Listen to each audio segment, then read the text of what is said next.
Yo, this is Conan. You're listening to World of Wrestling Podcast with Tax and Rich. Boom. Hello, everybody. Welcome to the World of Wrestling Podcast. My name is Rich, and as always, I'm joined by my good buddy, Tax Williams. Rich, it's the final Raw. It's the last 3-hour Raw we're going to have to cover on this series. I'm excited genuinely that it's over. So happy that we don't have to do this for a very long time. When you said it's the final one, it just kind of sank in a little bit, and I was like, oh, I don't have to watch Raws from 2014 anymore. What a beautiful day. We've done it, but I before we start this, Rich, I did something interesting on Friday. What did you do on Friday? I had my first ever swimming lesson. Hey, we kind of talked about this, that you were going to do it. How was it? Because I was astonished. Like, you're older, a little bit older than me, so you're in your 30s.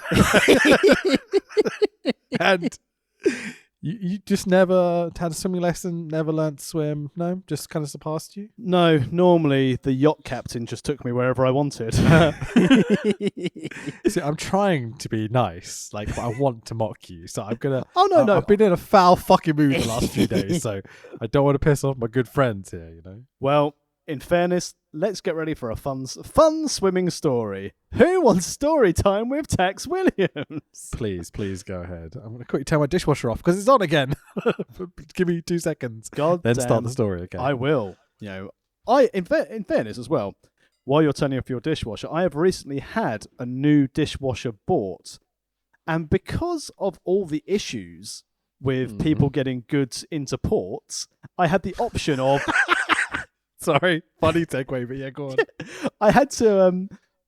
I had a choice of two, and it's a case of, right, you can either get this dishwasher or this dishwasher, or if you want to get one of these other dishwashers, it will be delivered in March 2022. And I was like, do you know who the fuck I am? I am not washing up plates manually.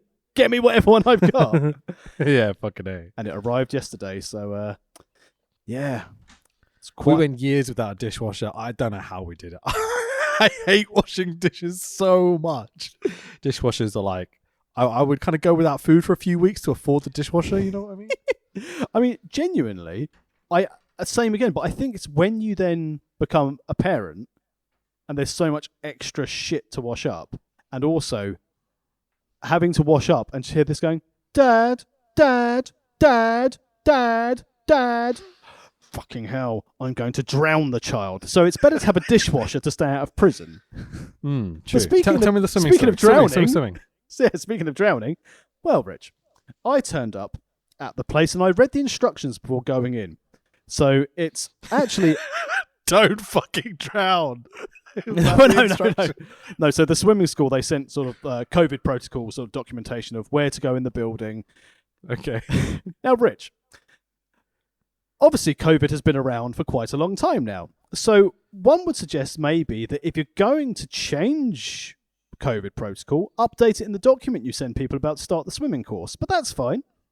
So here were the instructions. Arrive as close to beach ready as you can. Do your setups, you know? Yeah, get your tan on. And enter through the patio doors round the side gate, because this is it's a swimming pool which they use at a school, so that's fine, no problem at all. So I arrive. It's freezing cold. I'm beach ready. So obviously I take this too literal. I walk down the road in my swimming trunks from where I park, just in my pants. Obviously I didn't. I was fully clothed, but I had my swimming gear underneath. My shorts and my hooded top, my World of Wrestling podcast hoodie, actually, which you can buy at amazon.co.uk. Make sure you check it out and support our Christmas funds. They're very comfortable. It's cold. I'm wearing mine now. Go buy one. They're lovely. Anyway, first thing I do is I walk round to the patio doors, which they told me to walk through. I went to walk through them. Overzealous. Door didn't open. Face planted into the glass door. But it's quite steamy in there, so that's good because obviously it's a heated pool, so that's very nice. Very evil, and they didn't. Very obviously, evil. hopefully, Very no nice, one saw. yes. Hopefully, no one saw me. And they just thought like a pigeon crashing into the door. No problem. So I walked round, and you go into a building, and I was like, right, well, these must be the changing rooms. So I'll just get ready and I'll walk into the pool. Rich. Did I realise that I was about to walk round just in swimming shorts and nothing else on and walk into a child's swimming lesson? Amazing. I was hoping that's where that story was going. Well, I wish that was the worst part of the swimming lesson, Rich. Oh, God. Okay. Well, no, not in a bad way. It's absolutely fine. So, I realise the errors of my ways, walk back out, put my hoodie back on, and wait for this child's swimming lesson to finish. They overran. Unacceptable, but that's not the point. Walked in, I said, hello, is this adult swimming? And they said, oh yeah, just so you know, the changing rooms are over there. And I was like, but the guidance said the changing rooms are not open. And they're like, oh no, they're old. Right. So, walk into the changing rooms. Now, Rich, it's quite hot there, and I wear glasses. Sure. My glasses. I know the steamy effect, yeah. Yeah, my glasses were quite steamed up. So... Oh, no. I thought... Oh, no. So I thought, I'd like, right, okay, well, in that case, I'll go into this changing room. Don't assume my sex. Is that where we're going? I opened the door into what I thought was a changing room to reveal a topless lady in there. At which point I said, "Oh, I'm so sorry," and shut the door. And fuck. Now we get ready to go back to the swimming, and I was thinking, right, this has been brilliant so far. What else could possibly go wrong? So I'm standing there waiting to be told to get into the pool. Who should then come and stand by me? Previous topless woman. Oh. And it turns out she's there to learn to swim too. Oh my God, bro.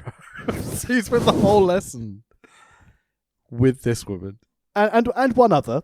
Now, this is a swimming lesson that's supposed to be for people who can't swim. So I'm stood there, this other lady who is about 7 foot tall. So when she starts practicing swimming, then she does like gliding to start with. She's like, right, I've reached the other side and I haven't even had to kick or paddle in any way.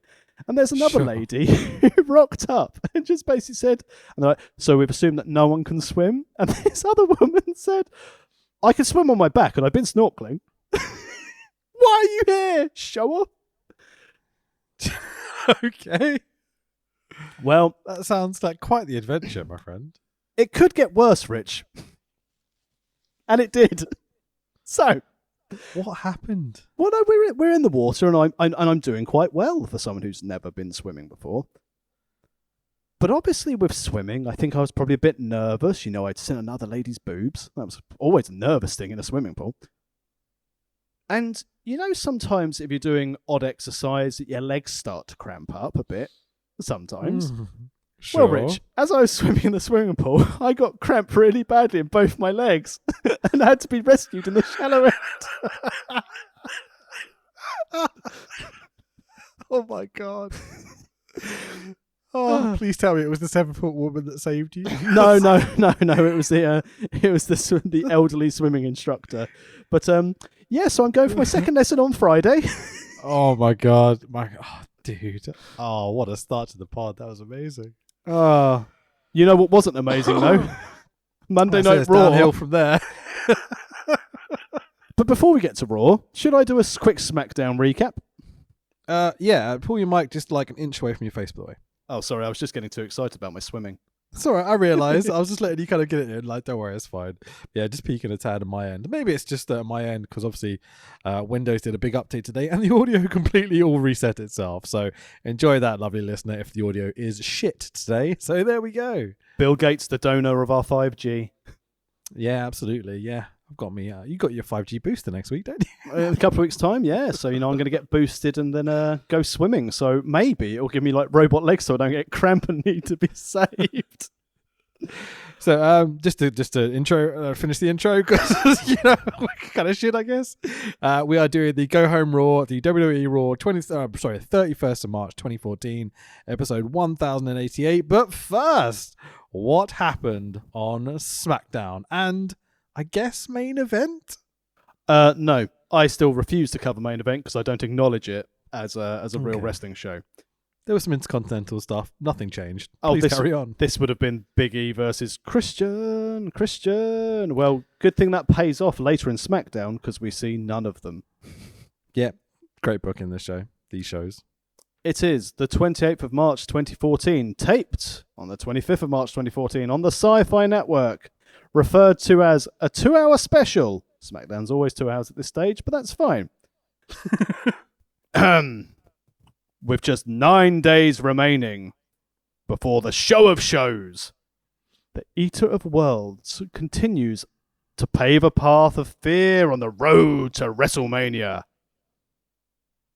And Batista unleashed the Animal, and the Shield triumphed over Kane's latest roadblock. All of them sound like innuendos to me, but please carry on. I mean, I would not want to go anywhere near Kane's roadblock.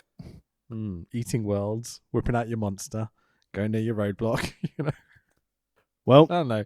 I'm in a weird mood. What can I say? It started with Big Dave. He came out in the ring because Triple H doesn't work Tuesdays. And True. He's ready to battle Randy Orton and either Daniel Bryan Danielson or Triple H for the WWE World Heavyweight Championship on the grandest stage at the Mall. And he questioned why the WWE Universe were hostile to his return. And he saw that all the fans' boos as slaps in the face.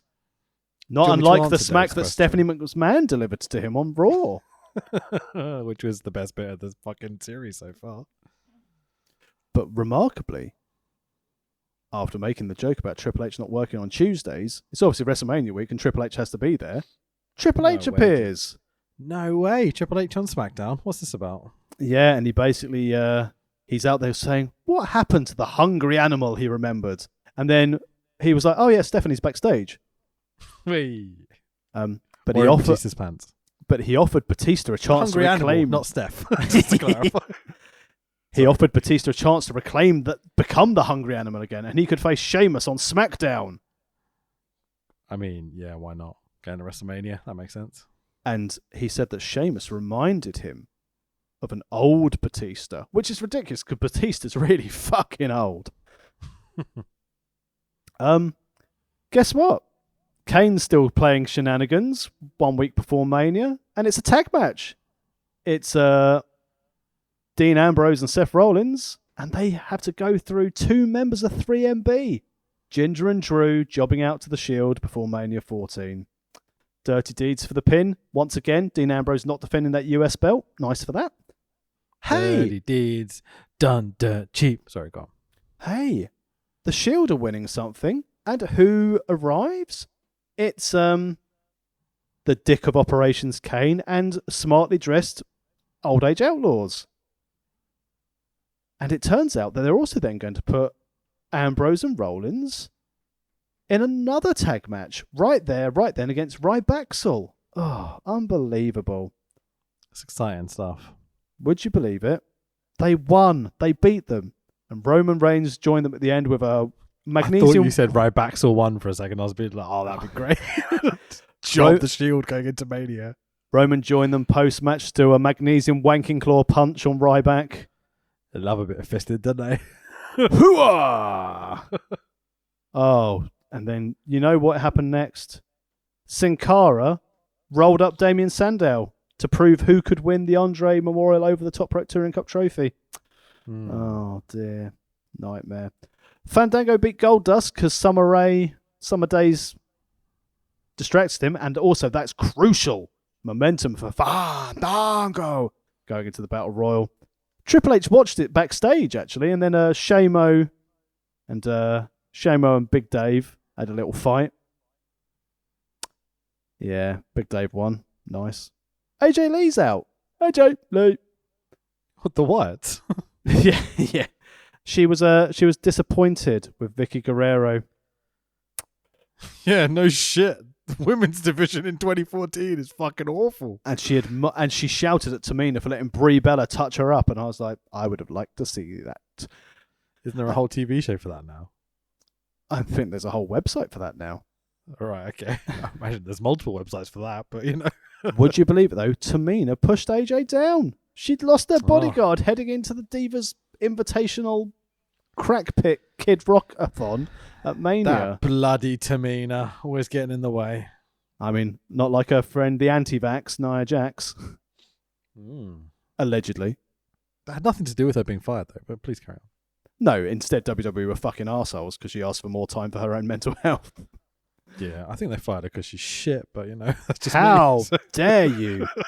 How dare you, sir? How dare you? Yeah, exactly. Hey, but we're all so offended that Nia Jax got fucking fired. Who ever enjoyed a Nia Jax match? Sorry, carry on. Well, Nia Jax, the reason that Becky Lynch is a big superstar, because she's not busted her nose. Because she's a botchy douchebag. Yeah, okay. Hey, you know those tag titles that are going to be defended in 9 days? Mm. You know how it was just going to be against one team?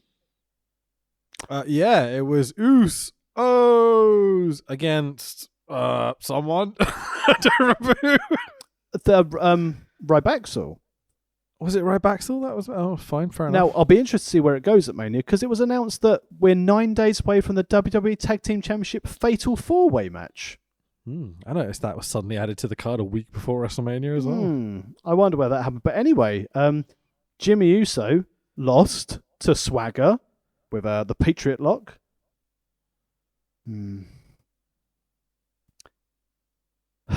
Rich, there's more Andre the Memorial Giant. Andre the Memorial Giant Trophy Cup, Taquati Cup trophy.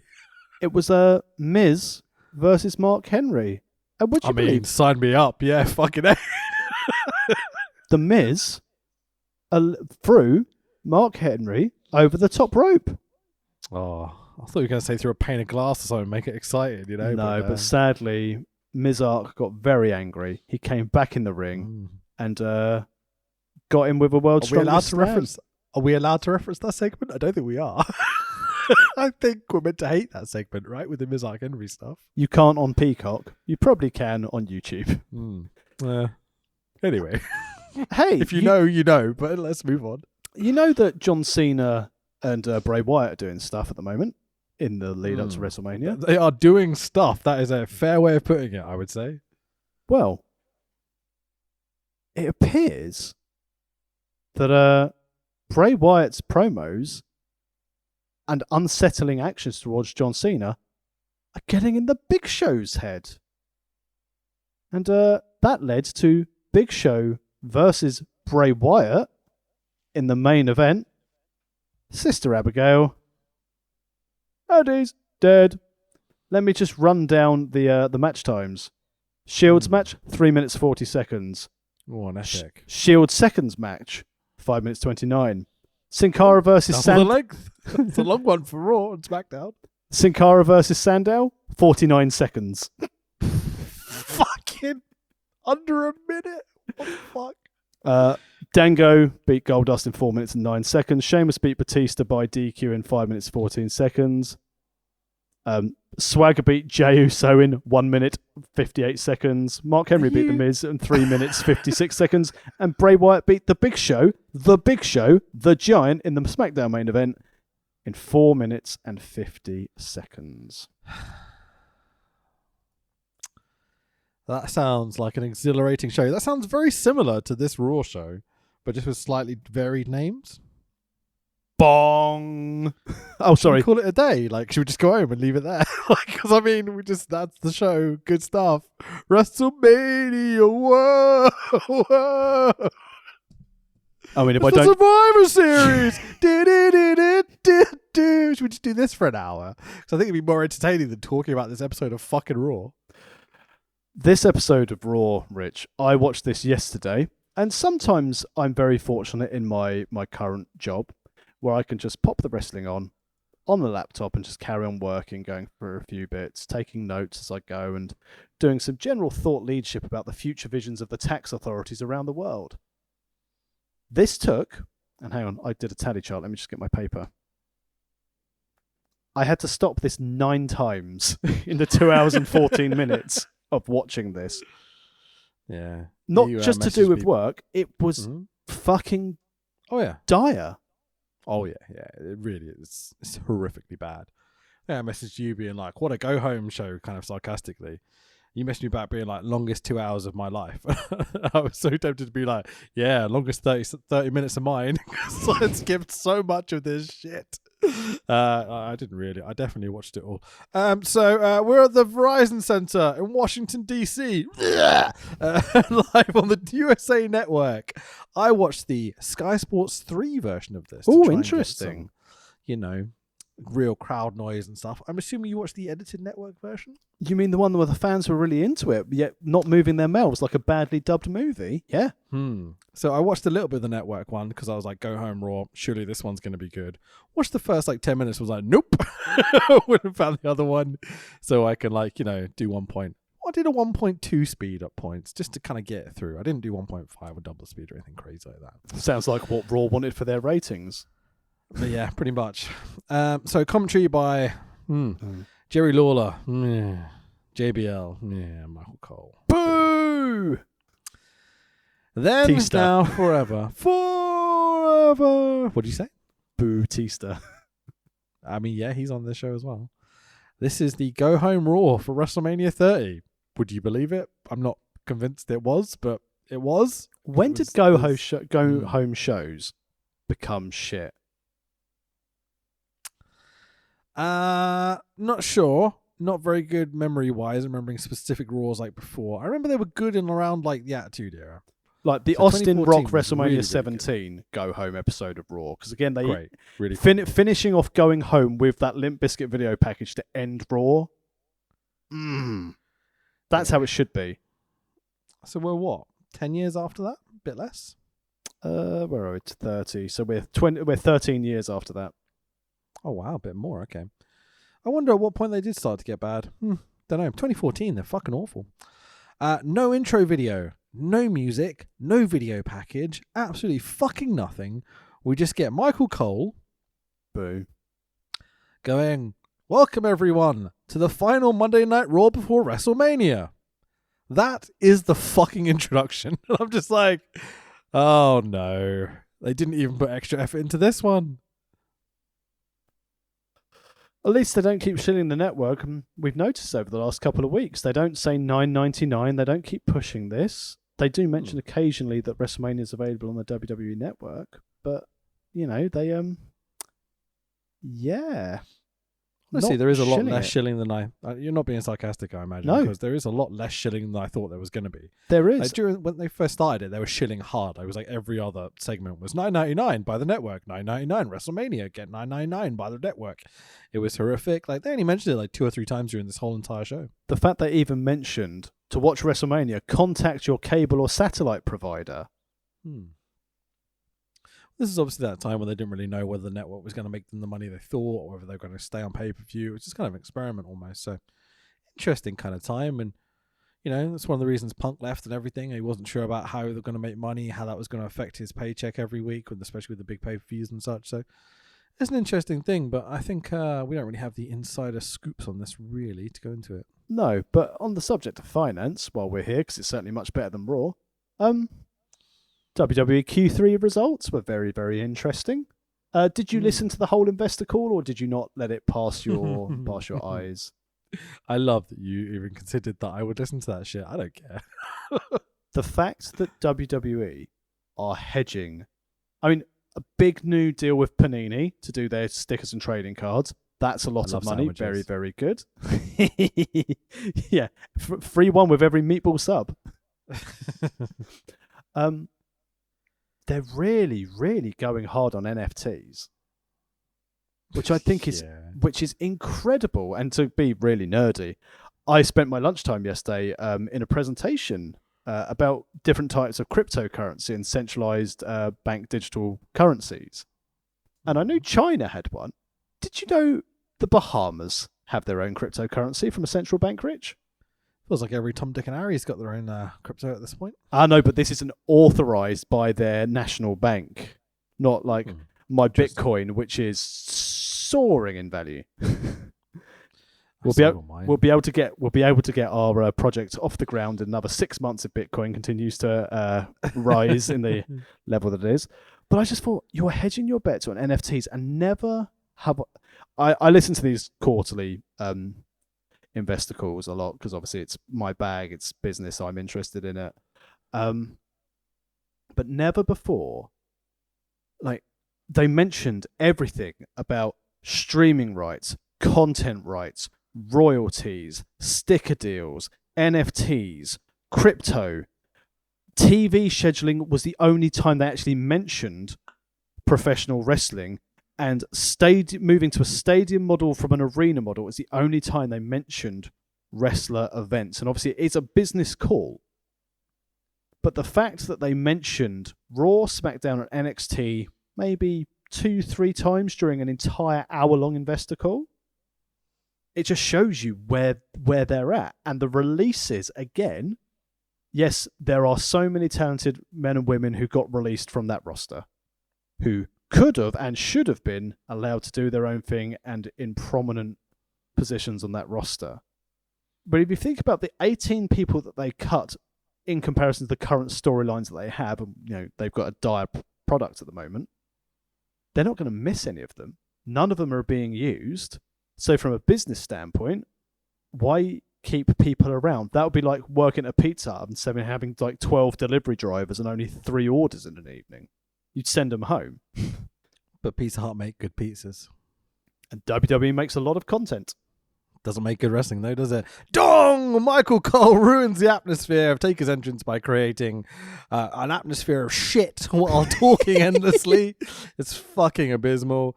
Reverse camera angle catches Taker stumbling up the stairs on mine. Was this edited out for you? It was edited out. That sounds amazing.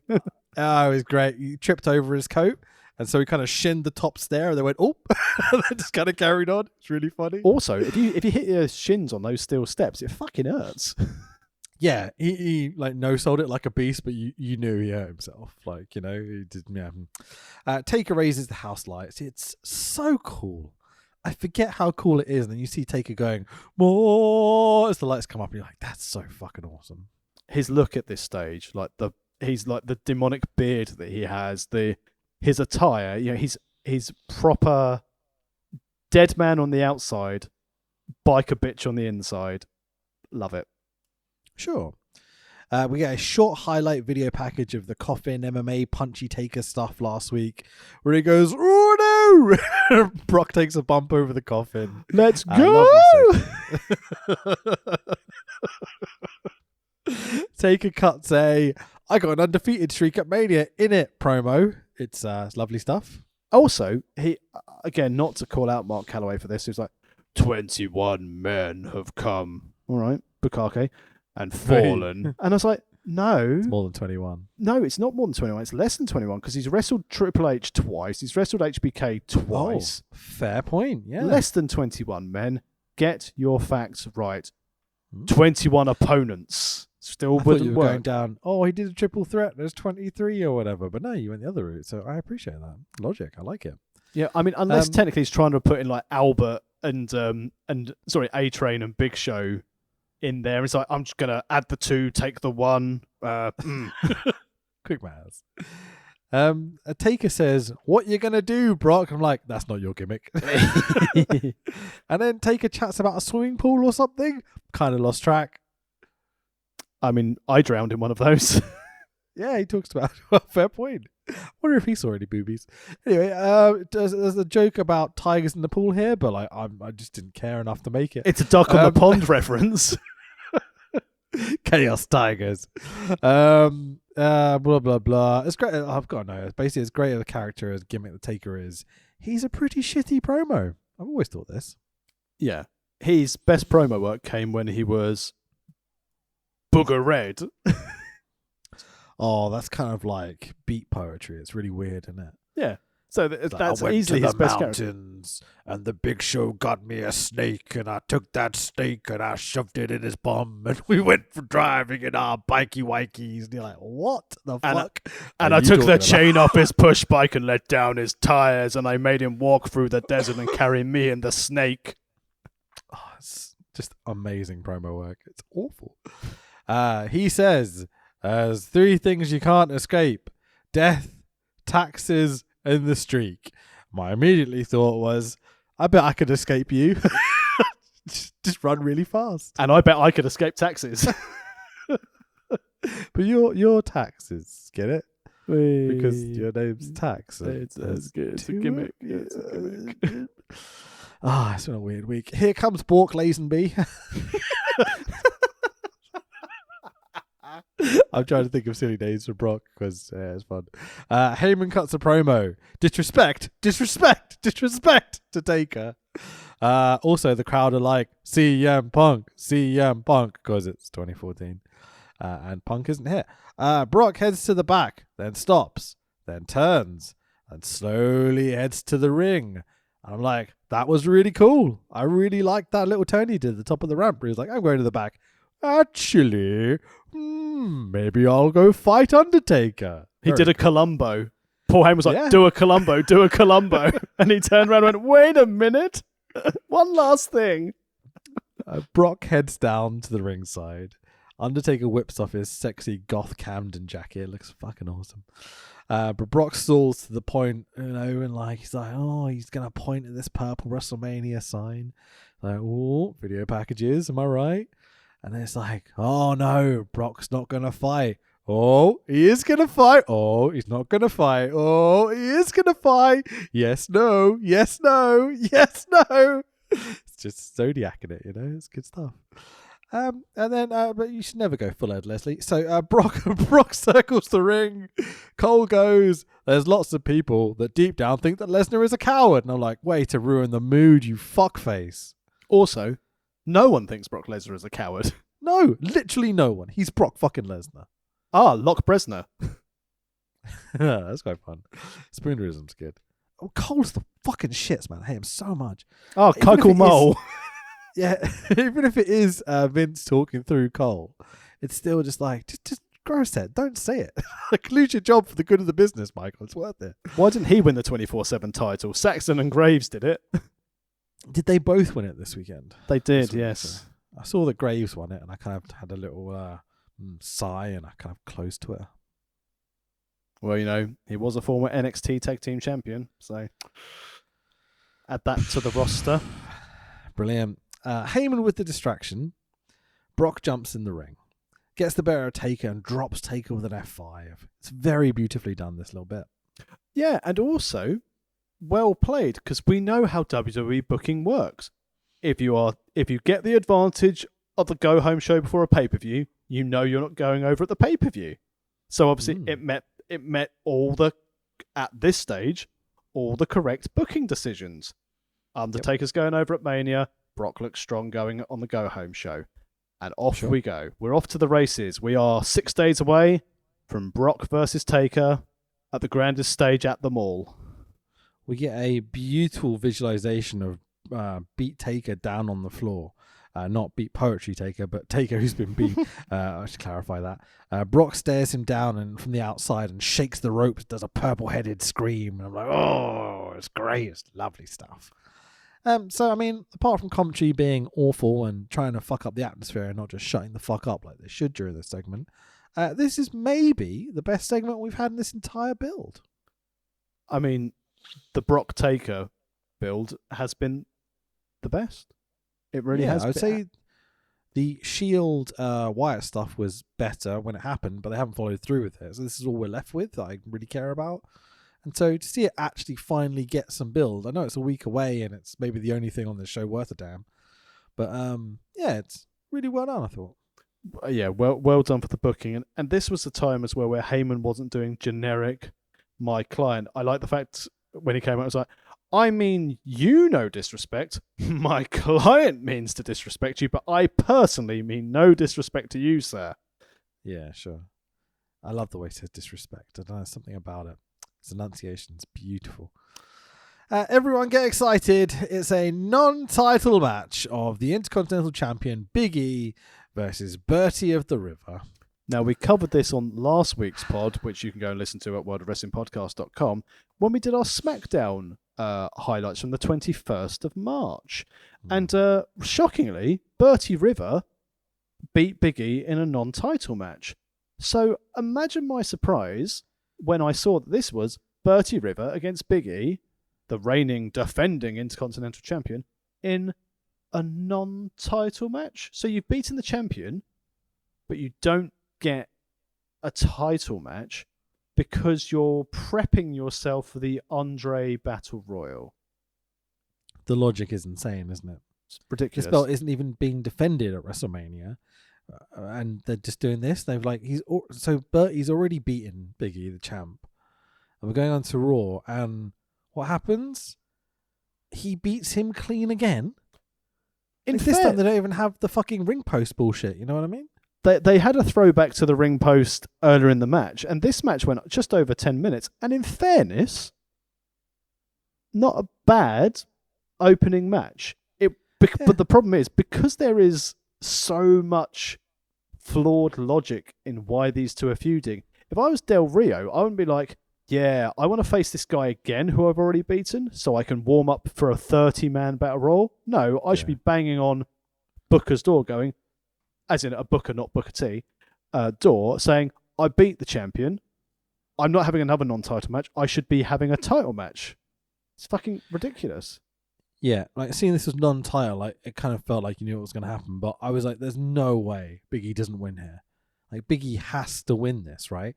He's the Intercontinental Champion going into WrestleMania. I know they've not booked the Intercontinental Championship match for some unknown fucking reason. You know, like, maybe make some stars, you know what I mean? But whatever. The one thing I appreciate about this, they went kind of straight into this match. There was no bullshit. There was no talking. There was no backstage promos, nothing. Literally, we had the Undertaker segment, quick ad break, straight into Big E versus Bertie of the River. That was a nice touch. The white Intercontinental belt, the old one with the white leather. It's pretty. It's very, very pretty. Well, that's the one Cody brought back, wasn't it? When he became IC champion, he was doing Dashing Cody Rhodes, if memory serves correct. Oh, I love that belt so much. The current one, I think, is fucking ugly. So it's not the IC belt. Now, we've watched a couple of Bertie matches. Obviously, he's a notorious cunt at this point. But I have a question that I've wanted to pose for a long time. Why does he have little Mexican flags on every corner post during his matches? Mexican, isn't he? Yeah, I mean, that's the obvious logic. But does he have a... Let's take the attitude of kayfabe is going to be legit. Like, I don't know the words I'm trying to use here. Words aren't working for me right now, Tax. I'm sorry. So let's say like this is legit. We're trying to tell a story. We're trying to imagine these guys are legitimate fighters. Look at this magic they're creating in the ring. So he has someone that goes out and puts little toy Mexican flags on the ring posts before his matches. What a way to psych out his opponents. Is it though? No, it's shit. Yeah, it just I don't know. This bothered me for months. I've been planning on saying something about it for a long time. Yeah, I think it's just a bit of a distraction. It just kind of is annoying to see them every now and again, just kind of flapping away. I don't know. I'll move on. Big E is a big, strong, hard boy. It's lovely stuff. Didn't Bertie ever beat Big E? Blah, blah, blah. Top men, blah, blah, blah, blah, blah, blah. I'm just going to skip all this shit. Del Rio does the C chant, which is the main event babyface's gimmick, but just in Spanish. Different gimmick, innit? Super kick. 1, 2, 3. Del River beats Big E clean as fucking day. Because of course he did. Vince McMahon. I didn't enjoy this show, in case you're wondering. I like that. Hey, the thing is, right, Big E was trying to work Bertie River, and you could see the match is fine. Yeah, it's just everything else around it. I'm just like, it's fucking shit. Flags and a pointless match. So what more could you need? Yeah, Big E's been pretty consistent throughout this run. Had some generally quite fun matches when they haven't been either like, under 2 minutes or completely illogical nonsense. Yeah, the Essence of Excellence stomp down on him looked pretty brutal as well. He sold that nicely. Yeah, sure. So it took them 8 years to put the big belt on him. Yeah. They didn't. I mean, no, let's applaud them. A slow build of a top star. And how did that build climax? He won the Money in the Bank, and then he cashed it in. Some great storytelling. Fucking hell. Well, he did have to let his friend win first. Sure. I mean, that was like a fun one-off little on-the-fly bit of booking. Like, I like the Kofi one. The Big E one really made me angry because I love Big E. One of my favorite guys that they have on their roster and has been for a long time. If only they know how to book people. Hey, the power is in your hands, WWE Universe. How will wrestle Boring Kane later tonight? Ambrosen, Rollins, or Roman? So who's going to wrestle Boring Kane? You get to vote on the app. Yes, on the app, because obviously we hadn't learned anything from Cyber Sunday and Taboo Tuesday. Let's let the morons vote. They keep calling this an app vote. And I'm like, I don't know. That sounds weird to me. Go do an app vote. Michael Cole's explaining it. And then send us a tout. That was good, wasn't it? Later tonight, it's going to be Orton versus Batista. Batista. Triple H and Steph will be here to give Dragon a special goodbye. More cucking, I imagine. Loads of drooling. Drooling everywhere. Yep. Drool all over the Dragon. God, I love it. According to Lawler, we'll hear from Bray Wyatt up next. Lawler calls last week creepy. And I'm like, oh, those creepy plastic sheet masks. How demonic. Party shop masks. Ooh. But one of them is John Cena in a sheet mask. I'm going to make you run immediately. So Bray's in his cupboard with Harper and Rowan. Bray cuts a Bray promo. Honestly, I tried to pay attention this time. He is a cracking promo. The things he's saying are Jake Roberts-esque. It's just it's always the same ideas. It's always the same presentation over and over and over again. And it gets boring. I'm very excited to see where he ends up. And I know everyone's like, we should go to AEW. I don't think he'd work in AEW. I don't, at this moment in time, there is no spot for Bray in AEW. I think there is, so it'll be very interesting to see if we disagree on this in, say, 6 months' time. Well, the problem is, like with AEW at the moment, you've got Malachi Black, who's like the dark, mysterious character, and I hope they don't move too far away from that for his friendship with Andrade. That would be a shame. But I also start thinking, right, obviously you see all the online chatter going, well, Bray Wyatt could come and be the new leader of the Dark Order because he's the only one who could take over from Brody. Also, on that subject, Chris Jericho, fuck off. Poor little Kalisto. What? Did you not see this? Go on. So, Kalisto, obviously wrestling on AEW last week. Samurai del Sol, I think you mean. But yes. Oh, yeah. Mum, look, I've got pants. Yes, Samurai del Pantsy boy. Yes. So, he posted a tweet on Twitter, and he seemed very emotional after his AEW debut, and he said how he was thinking a lot about Brody and praying for Brody and things like that. But he spelt John John, not Jon. Right. And Jericho like just second language, Yeah, and Jericho quote tweeted it and just went, "You spelt his name wrong." Nice. And then Cool. Brody's wife was not happy about it, saying that it was disrespectful and to spell it right if you're going to name drop. And it's like the poor. He probably went home to his mum crying. Poor little Kalisto it seems like an innocent mistake that people are just taking too far. And it's like he's showing his respect to someone who he then later went on an interview and explained how like Brody had been really cool to him backstage and looked out for him, was really nice, and he really appreciated all like the help Brody gave him back in WWE and stuff like that. And it's like, just because people don't go and like shout about it in great detail at the time, and then a lot of people are like, oh, no one called Miro out for it because he spelled his name wrong and everything. It's like, name spelling when people are emotional and sad. I think if people are, again, Twitter's bad. Thank God they're bringing an edit button. But it's like, That'd be cool. yeah, about time. It's It's been a while. yeah, But bro, it's a name that people misspell all the time. Like, yeah, let's just move on. Go on.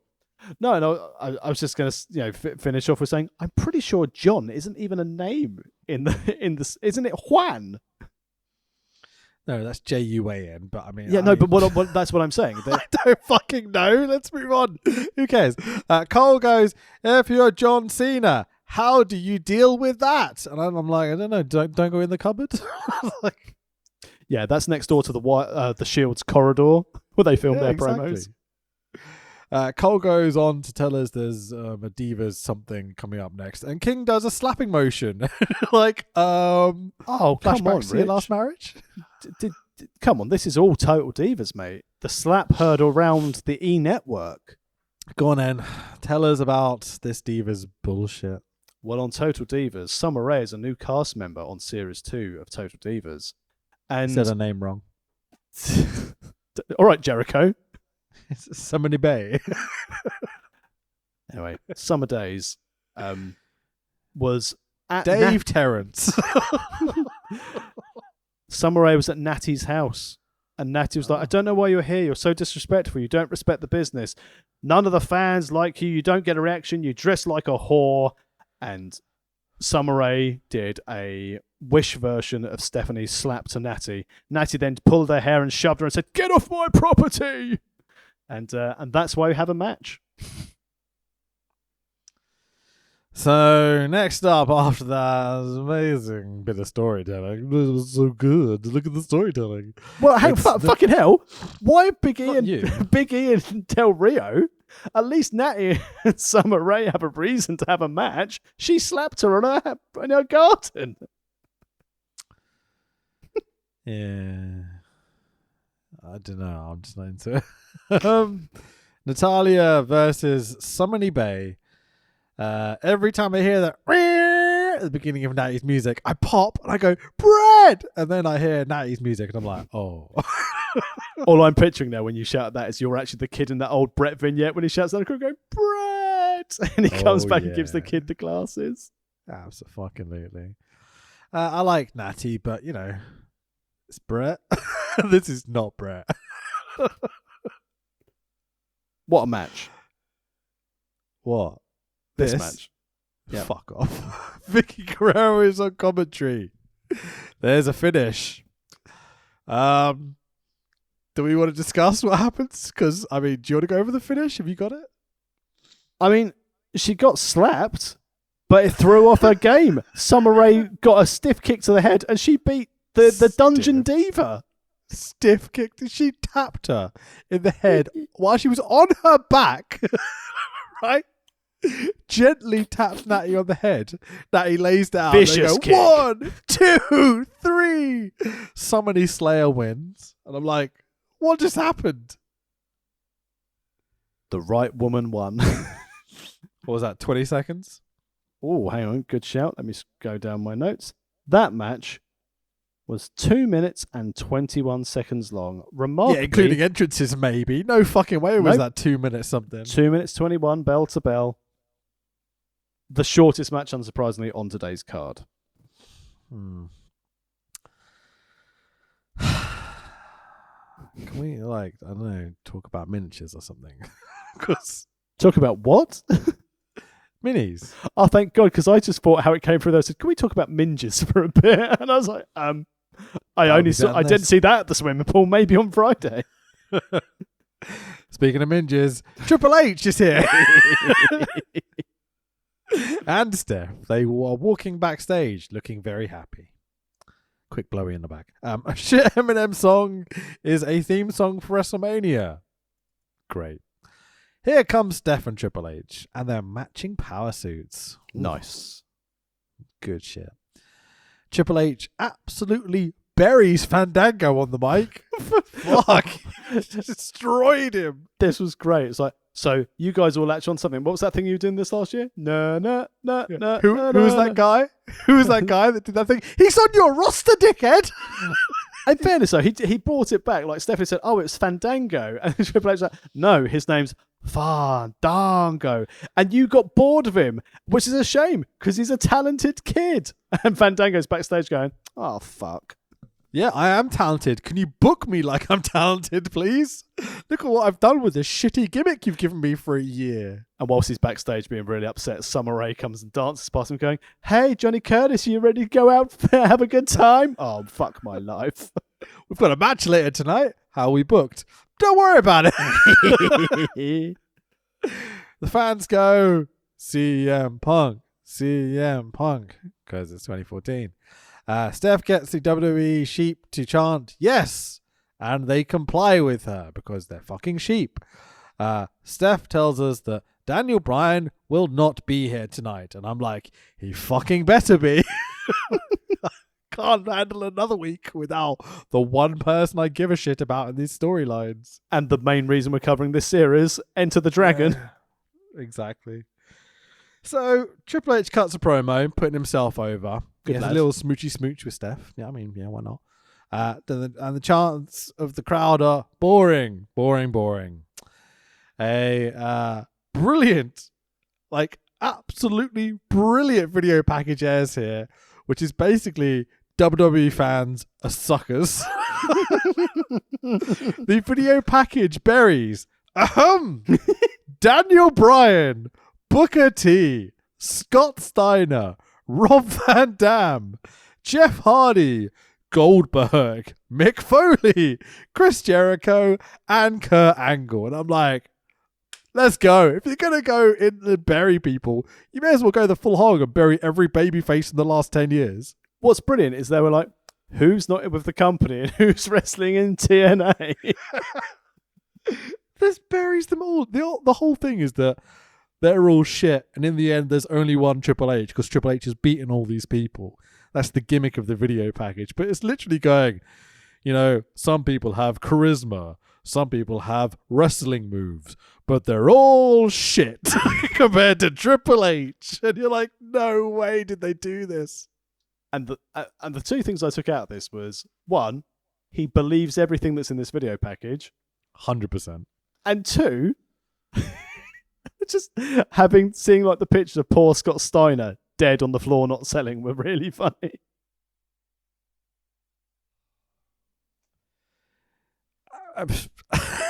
So Dave Bautista heads out wearing a sports team jersey.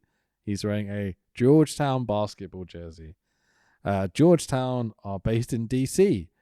So is he a face now? I mean, was that Patrick Ewing on the back? Was that the name? It was. And I assume he once played for the college team of Georgetown. I didn't know if he did or not, but I would assume he did. Otherwise, it was a different Ewing. Could be Ewing Jr., for example, but I doubt it. It was probably Patrick Ewing. Cuba Gooding Ewing.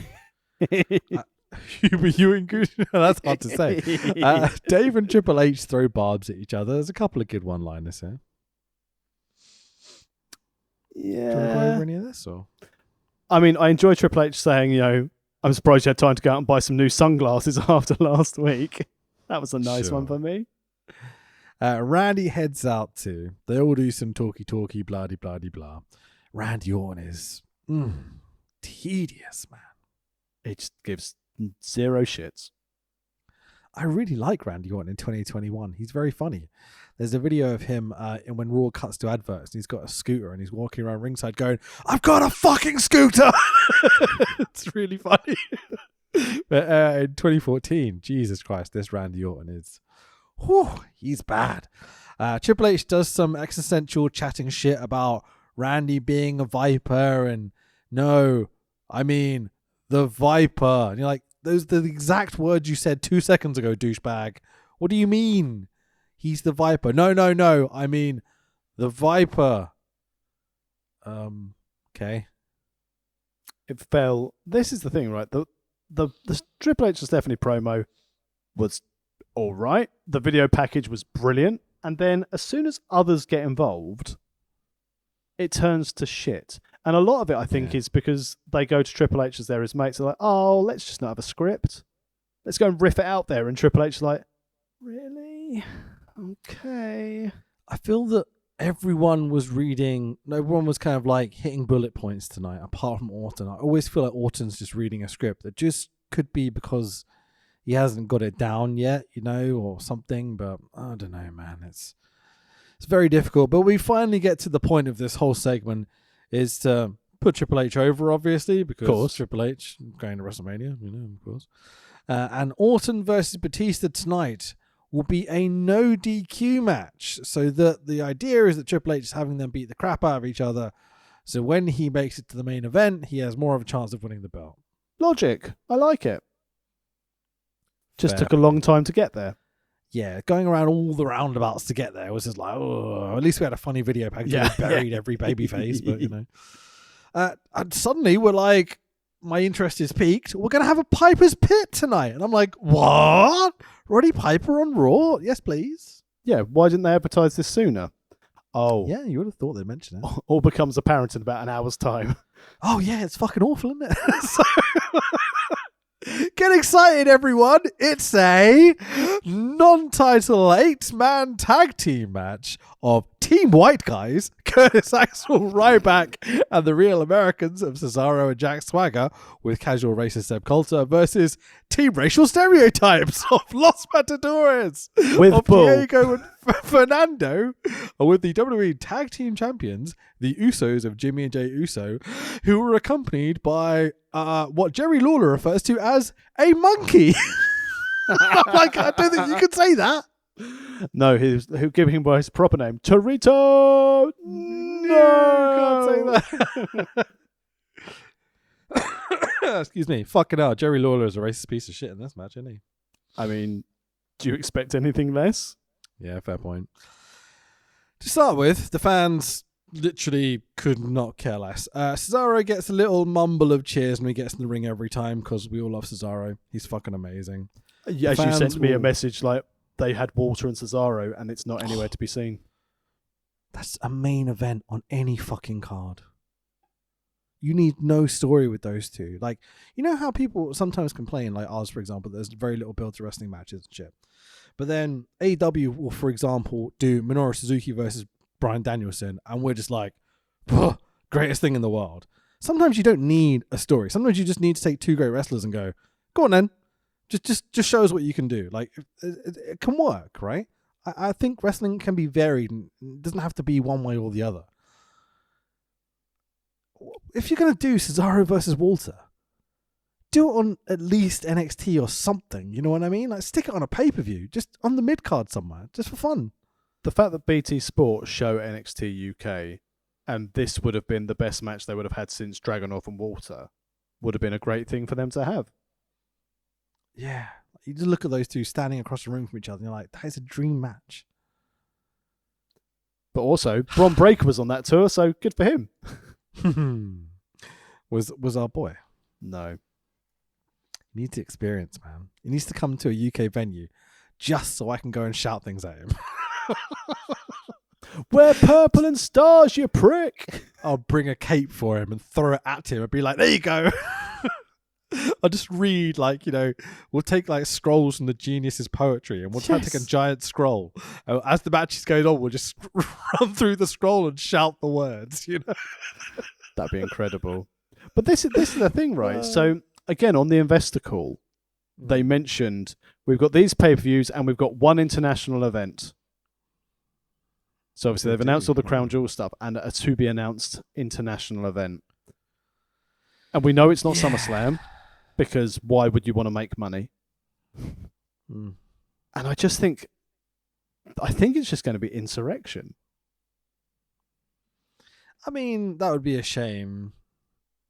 There is still the Survivor Series slot, right? They haven't filled it. No, it has been. Yeah. Oh, and do you know what it's going to be? The main event in the whatever UK pay-per-view it's going to be. Tyson Fury versus Drew. They're going to bin it off for a gimmick match. Yeah, maybe. Maybe they'll just do, I don't know, what's easy. They'll make a bit of money. Brock probably won't travel, so Roman, Seth. Von Wagner versus Bron Breakker. The son of Steiner versus the son of a Beverly. I'd pay to see that. I'd go. I won't go at the moment. I'm saving my money up for Craven Cottage. If it's London and they gave us an actual pay-per-view, they could do Wembley Stadium. They won't, because they won't risk it without the roof, but no, they could. and they won't. I can't imagine in like September they'd even do 75,000 in Cardiff. I think they'll struggle with Cardiff. I think the distance is too far for a lot of people to be like, yeah, no problem, let's just buy tickets. As you said, if they want to do a stadium show, it's the only one with retractable roof, isn't it? I can't think any of the other sports stadiums in the UK with retractable roof, unless they sell out Wimbledon and they go, look what AEW did at the tennis stadium. I still love the idea of like, wrestling at Wimbledon, but there's no way in hell they'd have wrestling fans there. It's way too posh. Oh, remarkably, and I'm probably about to go and get stabbed, someone has just rung my doorbell. So I'm just going to go and answer that. Okay, be back in 2 secs. No worries. So I'm not going to edit this. Let's just keep an ear out and see if Tax is going to get stabbed. He does live in an area where it's likely that you might get stabbed. So you never know. So here's a secret, everyone. I really fucking hate WWE Raw in 2014. It's like mind-numbingly shit to watch. I hate you all for choosing it. But the next series we're doing, which we're choosing, not you fuckers, is going to be really, really fun. I'm struggling to not spoil it right now. What can I tell you that will make it interesting?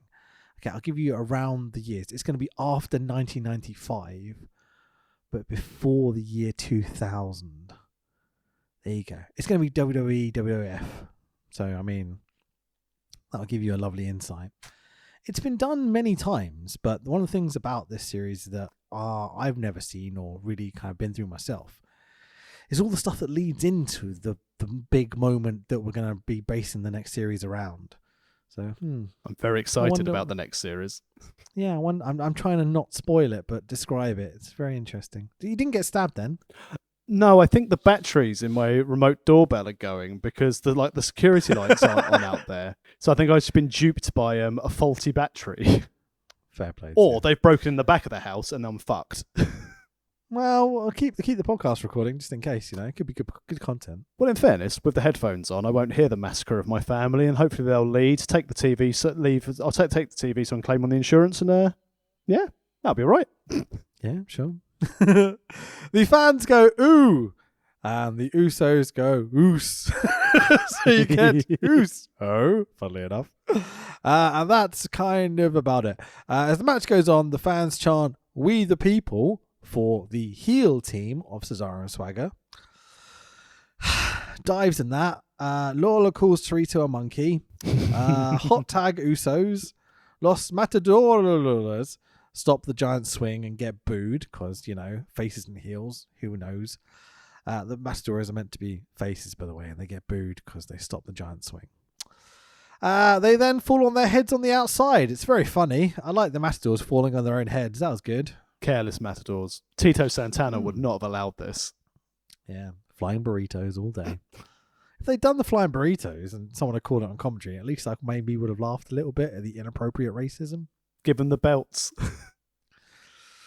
Don't they win the belts at some point? Oh, God, I hope not. I can't even remember. The tag belts mean nothing in WWE. Was it like the travel agent gimmick they did afterwards that got it?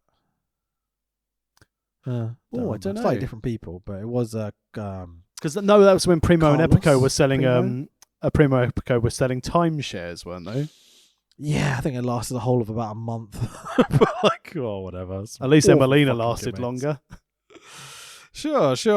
Twin Magic by Los Matadores. So funny, dude. Bella's spots. So one guy is in the ankle lock. It gets broken up. The other guy rolls out. The other guy rolls in, pretends his ankle's hurt. Rolls up Swagger for the 1, 2, 3, and I'm like, what?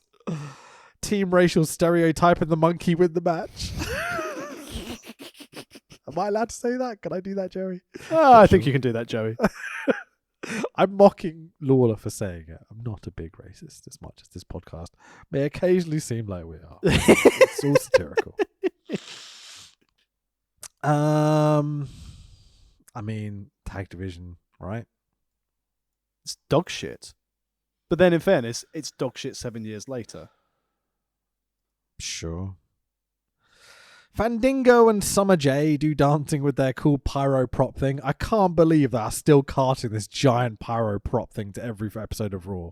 The intro doesn't have pyro, but Fandango and Summer J do. And it looks good. It's awesome. Oh, dear. Oh, it's so stupid. So, this is the match where I message you being like, what the fuck? So, it's a tag team match of the Rhodes Dynasty, who they don't call that anymore. They're just Cody Rhodes and Goldust, versus Fandango and Damien Sandow. I mean, look at that team. What a team. The two people in the last few weeks have been buried by Triple H versus the Rhodes brothers. We're 1 week from WrestleMania. They're like, how should we build to WrestleMania? Let's make a new tag team, right? That's a good idea. I mean, at least they're not in tag team turmoil, so that's a good thing. Sure. So out of all these lads, Fandango is the only one that gets an entrance because the rest of these 3 hours are packed with such great content that we ran out of time, apparently. Fuck, it's just so... Oh, it's so fucking frustrating. Yeah. There's a bit in this match where Fandango is on the apron and he's doing his best to sell his gimmick. So he's doing a little dance. And Cole goes, why is Fandango dancing on the apron? And JBL, who usually I hate, steps up and goes, because he's a dancer, Cole. So funny. When JBL's just like, you fucking imbecile. That's literally his gimmick. He's a dancer. That's why he's dancing on the apron. You fucking dumbass. Fuck this show. Mate, the worst part about this is, right, that Cole doesn't go, oh yeah, and then just move on. Cole spends like 3 minutes going, blah, blah, blah, blah, blah, blah, blah, blah, blah, just like defending himself and going on and on. And just like, stop being a little bitch. Just laugh it off. Move on, you fucking little brat. Cole's the worst, man. He's so bad. Do you think any of these Raws would have been better and more watchable had there been a different commentary team? Or do you think for the entire run of Raws and pay-per-views we've got up to Mania 30 that our enjoyment couldn't have been enhanced in any way for these shows? I'm going to be honest. The shows are not good. The commentary team is by far the worst thing about it for me. So you take away that commentary team and just have silence, it would be more tolerable. So like a good commentary team, let's say you have, I don't know, JR and Lawler, for example, just like doing JR and Lawler. That would be so much better than this shit. You get fucking Todd Grisham, you get fucking almost anyone else apart from like Coach, all the 3 guys that they have now, or Mike Tenay. You get rid of those guys, like anyone else. Like, not Mike Tenay, I quite like Mike Tenay. Don West, sorry, is the one guy I'm like, those are the 4 guys I don't want anywhere near this commentary team. Almost any other professional wrestling commentator would make this a better show. Agreed. This is the thing. And even putting Don West on there, at least you get some good deals on TNA.com. Especially if it's Valentine's Day. Mm. Like, imagine you had, like, Vince, Cornette, and Heyman. It would be a disaster, but it would be so entertaining. You know? I don't know, Cornette on TV at any time. I mean, you thought Lauder was bad with monkey jibes. But that's what I'm saying. It would be an absolute disaster. But at least it would have some veracity to it, you know? Some sort of like something beyond a beige wall being talked about in front of you and then just like someone stabbing you in the eyebrow with a fucking fork is what this commentary feels like. Just, yeah, I'm so glad, genuinely, and I know I said this at the start of the pod, I'm so glad that we're one show away from being done with this jizz fest. Do you know what the thought I had about this commentary team was like, you know, sometimes at WrestleMania they'll start the show and they'll be like, da da da da da da da, and JR will walk out and do commentary for the show because it's WrestleMania. Like, I don't think that happens, but I'm hoping and praying that we get some sort of other commentary that isn't just Michael Cole, JBL, and Jerry fucking Lawler, because they are the worst. I suspect JR appears for the Taker match. I think that's it. I can't remember. I'll be interested to see. Anyway, so as much as this tag match of the Rhodes Boys versus the Jobber guys, I know what they were calling them. It's kind of weird they put this match together, but the 4 lads are all very good. This match is really fun. It's kind of mad. There's lots of diving around the ring, doing silly spots. Like, they're having a great time in there. Leave Sandango alone. Yeah, sure. There we go. Sandango. I like it. Big spinny neck slam thingy by Goldie, whatever he calls it. I don't know what it is. It's not the final cut. Or last cut. No, it's not. Is it the final cut? Yeah. Anyway, no continuation of Summer Rae faking her ankle injury, by the way, for the 1, 2, 3, the winners of the Rhodes Boys. Well, she can't have an ankle injury. She wrestled and beat Natty with that stiff kick to the head, which must have meant her ankle was fixed to not kick her that hard. Yeah, but there was that whole gimmick of her betraying Fandango last week in favour of the Rhodes Boys, and they've just packed that story in, apparently. Well, booking, innit? Yeah, exactly. The Hound of Justice. I can't say it without the Hounds of Justice. It's such a shit name. Oh, hang on. Socks, hats, eye mask, earrings, long johns, Dr. Martens, the Shield. Dr. Martens, boots. Wait a second, Dr. Martens Yankum. Oh, God.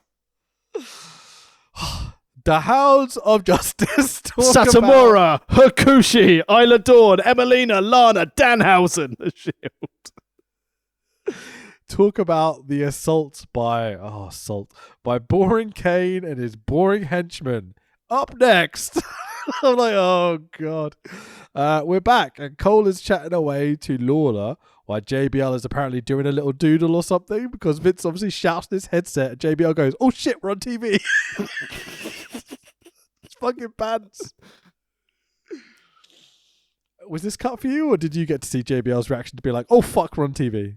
I suspected here he was just drawing his number down for a lady in the crowd. It's like, oh, been caught.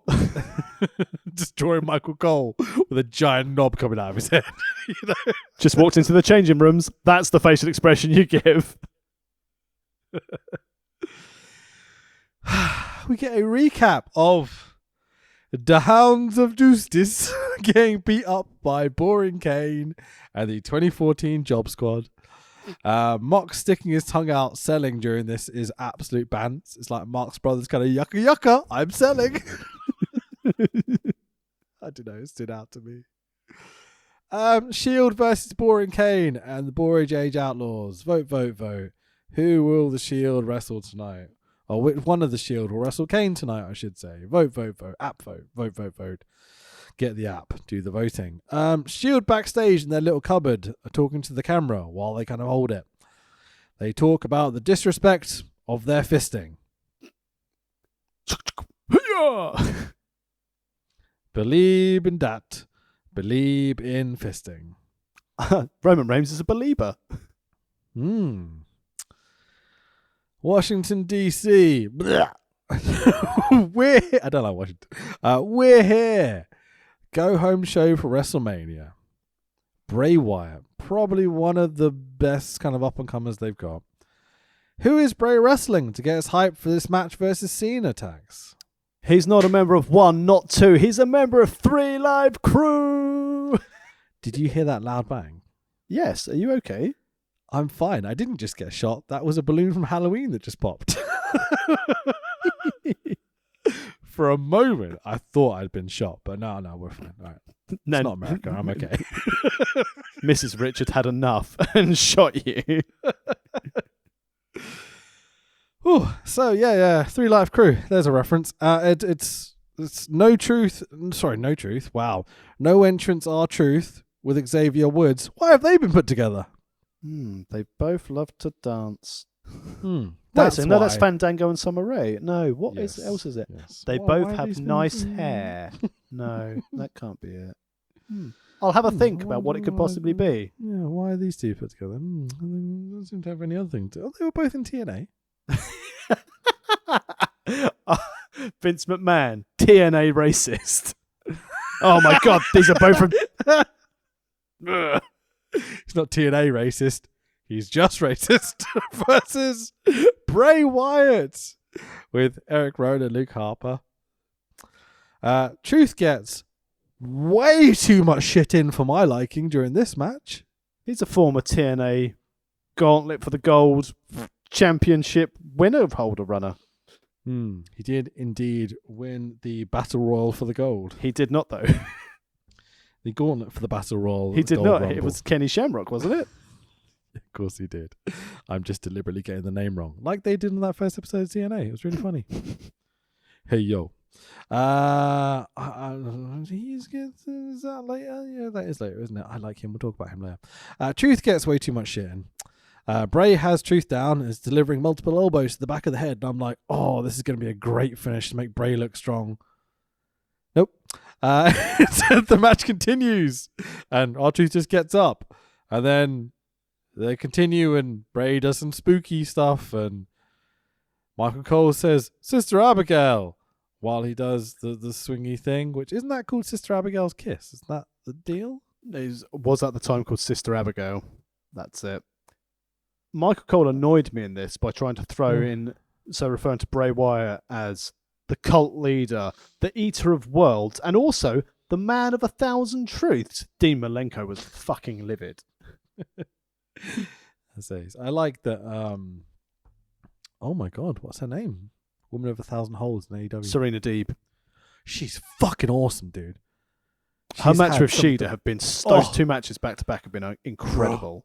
Some of the best matches I've seen in a long time. There's been some really fucking good wrestling, but every time those two are in the ring, I'm just like, oh, this is what I want wrestling to be. More of this, please. It's Brett levels of good, man. Like, and that's such high compliment for me because I think Brett is the all-time great in-ring worker. It's also a great testament to the NWA's women's division because obviously they've got her and Thunder Rosa from there, where they actually sort of started having a bit more mainstream appeal, which I think will mean it will only be a matter of time before Camille makes her way in. But do they need her with Jade Cargill there? So Cargill, not Gary Cahill's sister. Oh, Jade Cahill, sister of Chelsea centre back Gary. So wasn't she bedded by John Terry at some point? And that was Wayne Bridge, which still led to the best thing in football ever. Holding out his hand to shake Wayne Bridge's hand and Wayne Bridge fucking no-selling it. Lovely. Good work, boy. So match. So Bray does spooky. Sister Abigail 1, 2, 3. The winner is Bray. So post-match, Woods jumps in, gets decked, and you're like, racist. Okay. Go on. That was it. Yep. That was it. And then there's a lighting change, and Bray kneels down with the two big lads standing behind him, and Bray goes, "Follow the buzzards," and you're like, "Okay, seen this before." And then a man or a person, I should say, we don't know if it's a man. We should not assume his gender, in a boiler suit. Oh, it's Nails. I was thinking it's like, the 10th member of Slipknot. So he's in a boiler suit and he's got a sheep mask. Okay, so like, oh, who could it be? I wonder. So he's standing behind Bray, but in between the two big lads, and so they all they turn and they see and they go, "Oh, look, it's John Cena." I mean, it's who is it? Still to this day, looking at the Wyatts, I love the fact how Brody must have done this. And they're like, "Okay, Rowan, here's your mask. Brody, here's your mask. Yeah, I'll wear that out there." I'm not wearing a fucking mask. Oh, I dropped it on my entrance. Oh, what a shame. Bro. So, okay, let's just throw this out there. Cena is standing there in a boiler suit and a sheep mask. Hang on, we don't know that yet. Fucking hell. And they all turn to look at him and they go, "Who's this guy?" But they don't really react, right? It takes them 45 seconds to eventually get into a fight with this person, right? And the Wyatts, the fucking crazy redneck, jump you at any chance, beat the shit out of everyone, Wyatts, Just stand there like, oh, there's an extra guy in the ring with us. Just ignore him for 45 seconds, but acknowledge him at the same time. And then once Cena fucking takes off the sheet mask and goes, it's me, it's John Cena, right? They don't jump him. Cena jumps them and chases them off. You're like, what the fuck is this? Two things I thought here. First of all, they were looking at him going, Braun? Is that you? And then second of all, he would have got away with it had it been for those meddling kids. It is very Scooby-Doo. He runs all three of the Wyatts off to the ramp. All three Wyatts run away from one John Cena. And then he puts on his fucking shitty little green headband thing. He's like, gotta get the merch in. You're like, what the fuck is going on? What I like as well with Boiler Suit, it was like slightly cut off at the leg Boiler Suit, so it looked like the lad out of Sister Act 2 who did the hip hop. Joyful, joyful, Lord, we adore thee. Sorry, go. Joyful, joyful, don't we adore thee? And in my life I would... Oh, lads.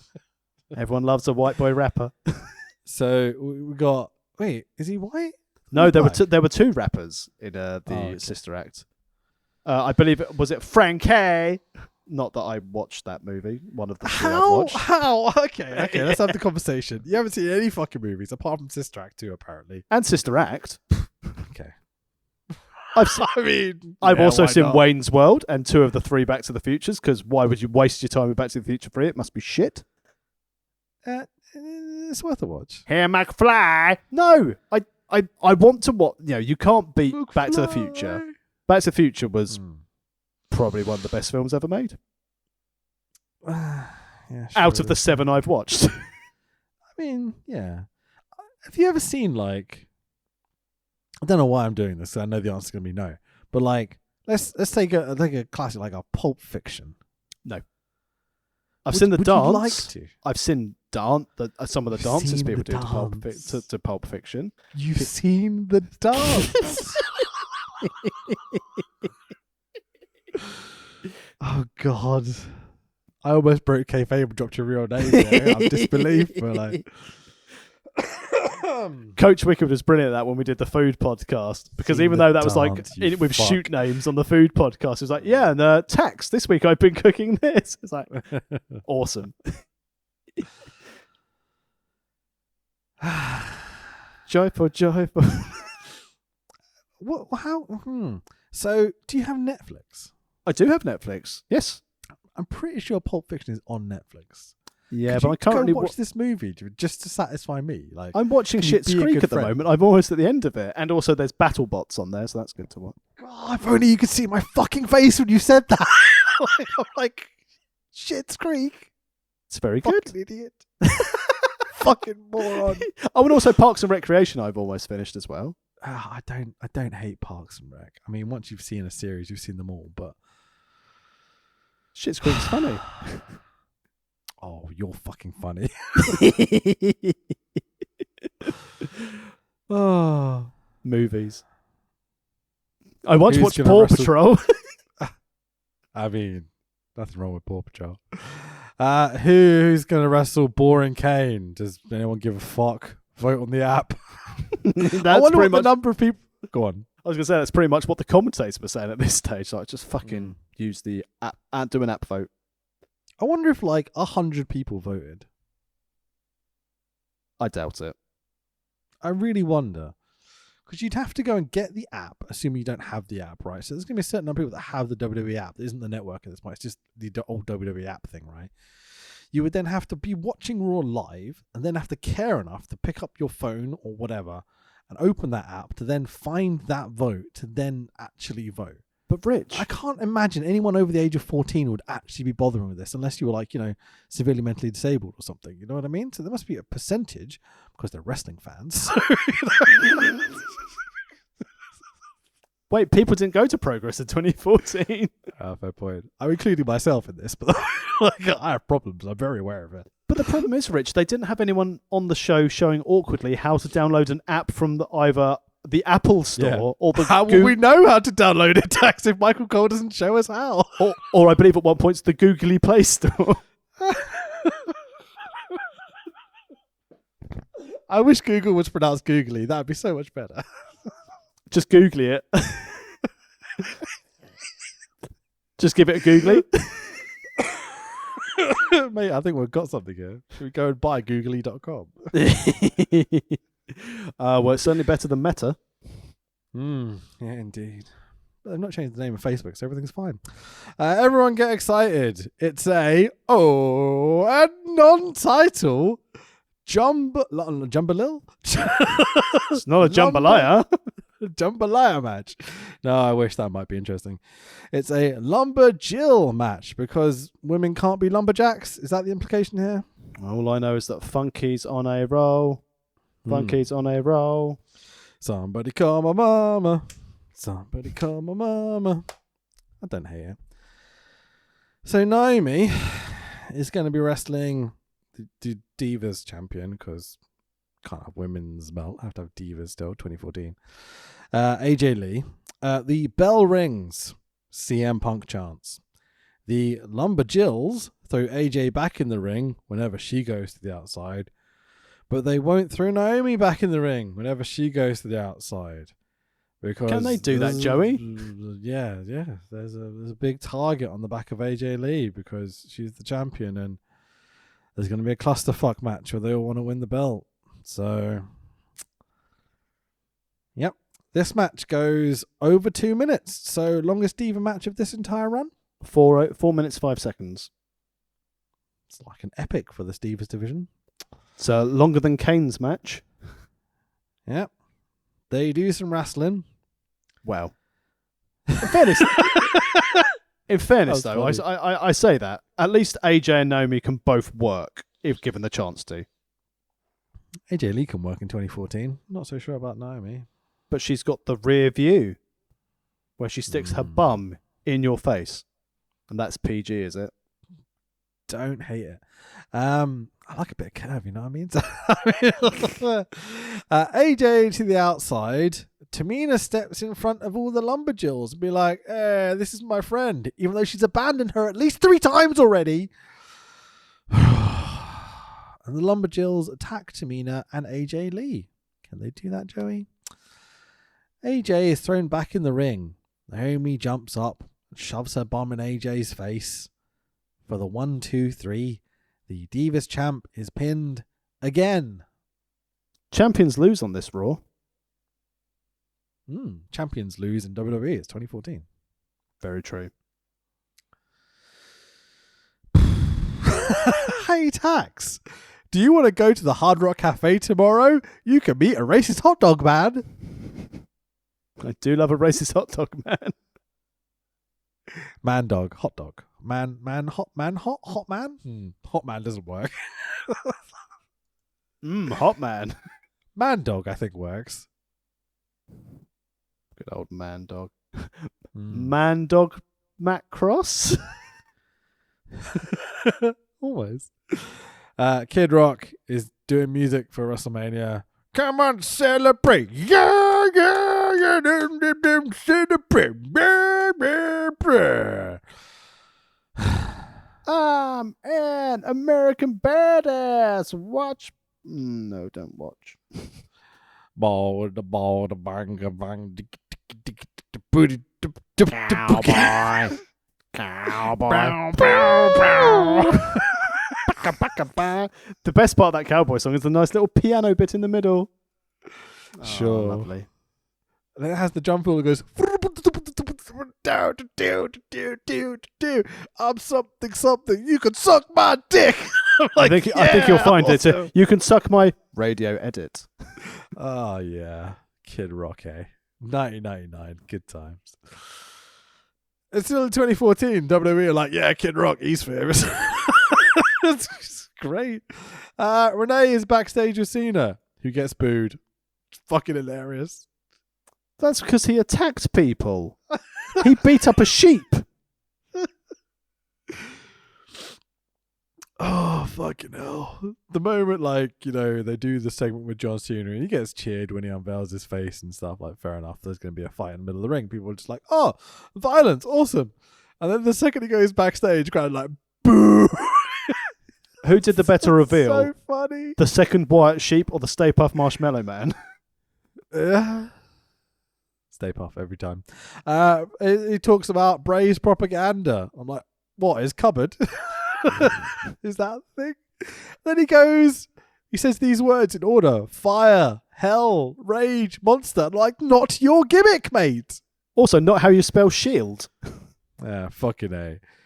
Cena is going to put his foot in Bray's ass. Kinky.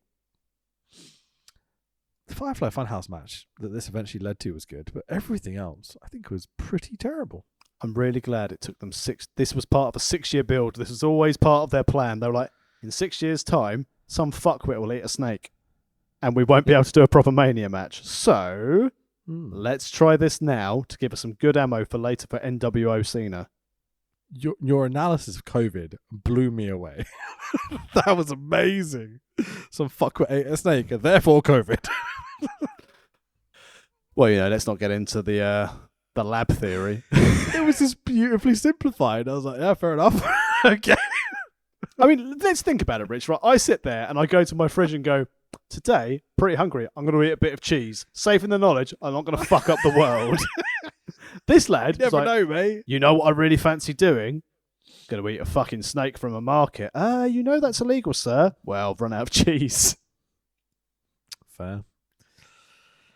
Josh Matthews. Boo! As a panel of people. For some fucking reason, we're doing this again. Alex Riley, the most wasted talent in WWE in the 2010s.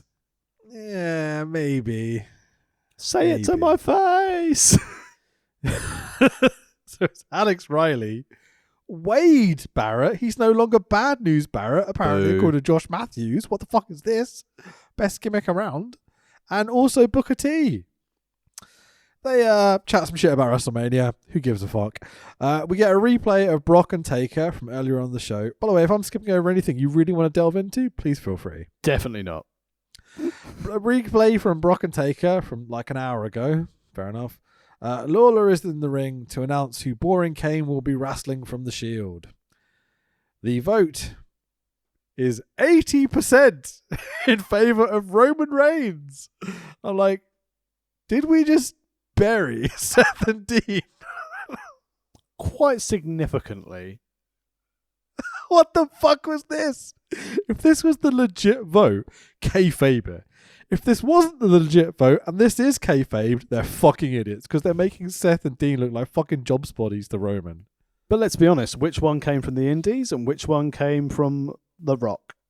Yeah, fair play. Did he come from The Rock's balls? Is that where he came from? Who knows these days? Everyone did, apparently. He's like, Genghis Khan, just spreading his seed all over the shop, just drooling everywhere. I believe. I think the words in the olden days would be, lad. Just banged his gavel into everyone, didn't he? Callbacks are fun. Kane versus Roman Reigns. Happened. There's a bit where Cole goes on commentary as this match is starting. Roman Reigns came up to me earlier this evening and told me to spread the word. We're not going to be messed with. Believe in the Shield. I'm just like, what human talks like that? Imagine going up to a commentator and be like, spread the word. We're not going to be messed with. Believe in the Shield. The worst part of this match, though, trying to build up some animosity and Kane used to be the holder of the most eliminations in the Rumble, but then Roman took it this year. So fucking hell, boys, what are you doing? Not even mentioned that the entire way through this story, So, that's not the feud. They're just making shit up. Boring Kane in his Bull Buchanan right to censor cosplay. He's still got all the fire and brimstone entrance, but none of the other stuff gets fuck all reception too. Crowd don't give a shit.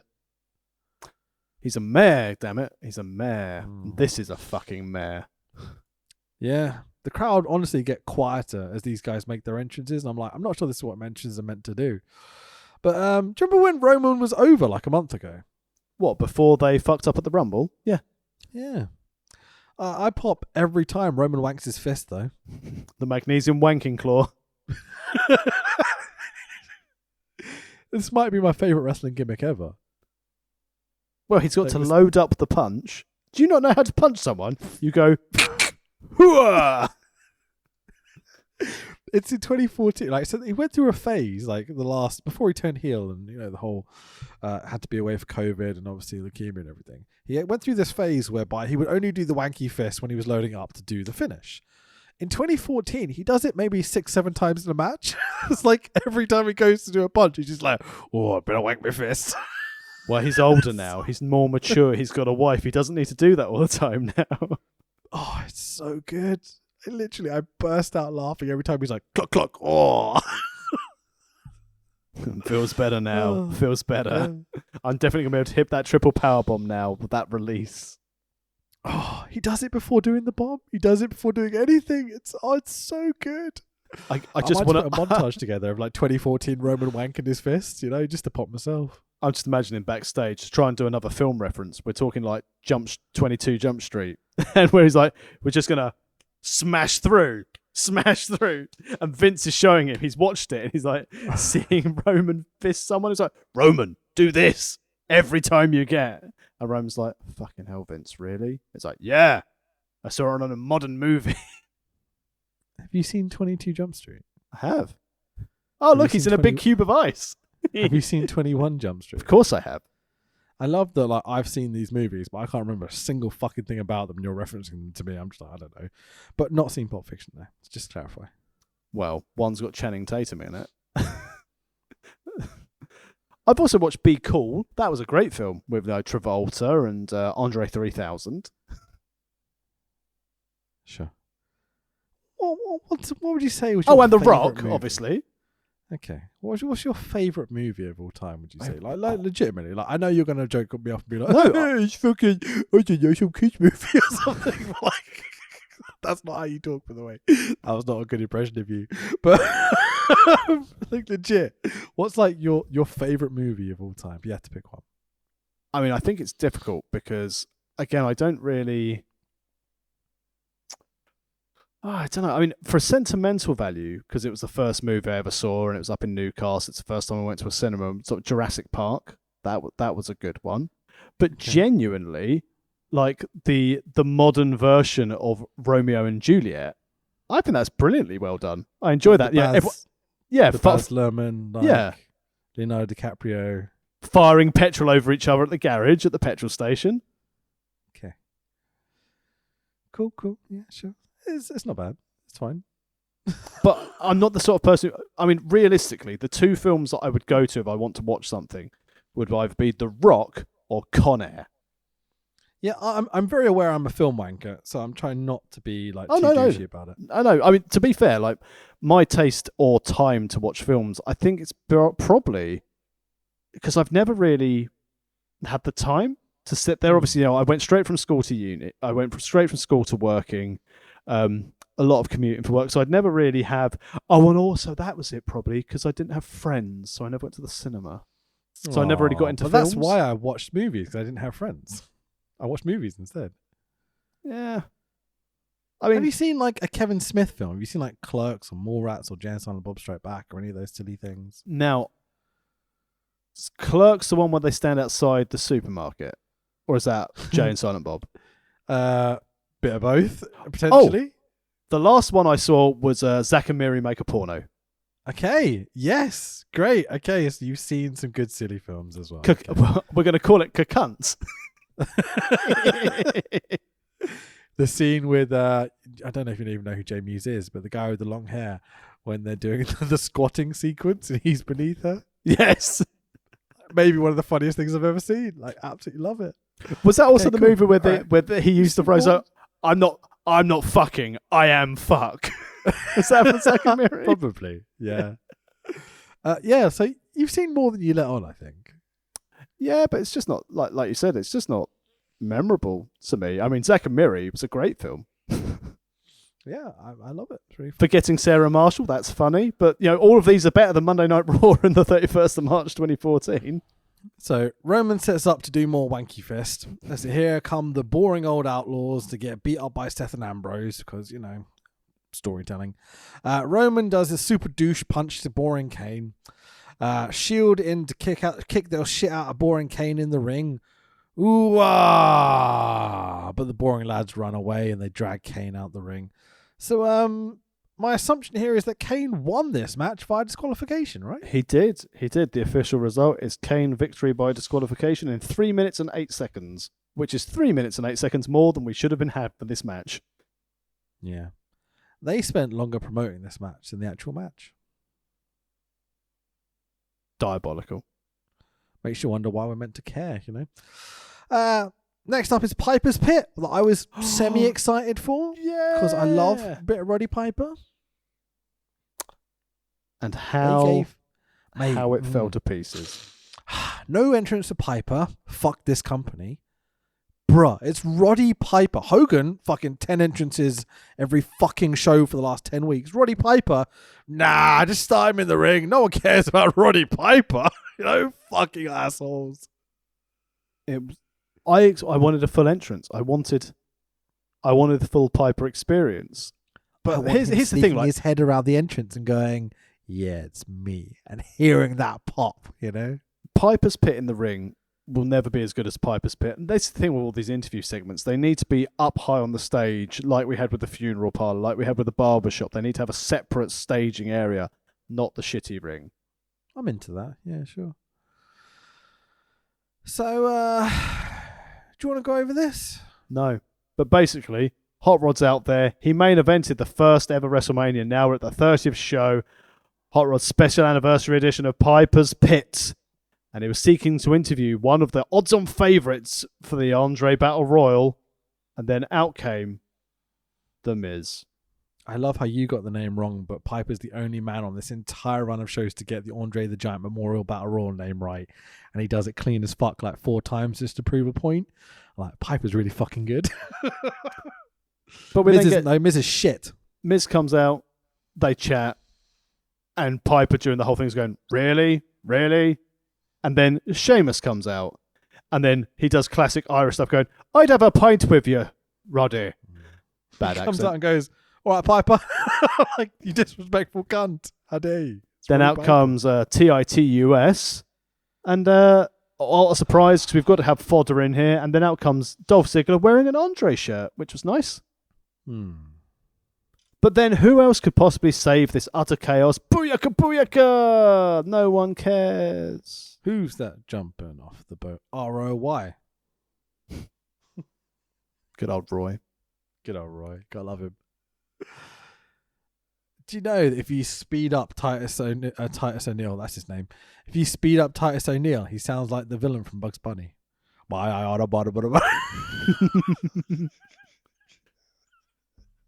this was a waste.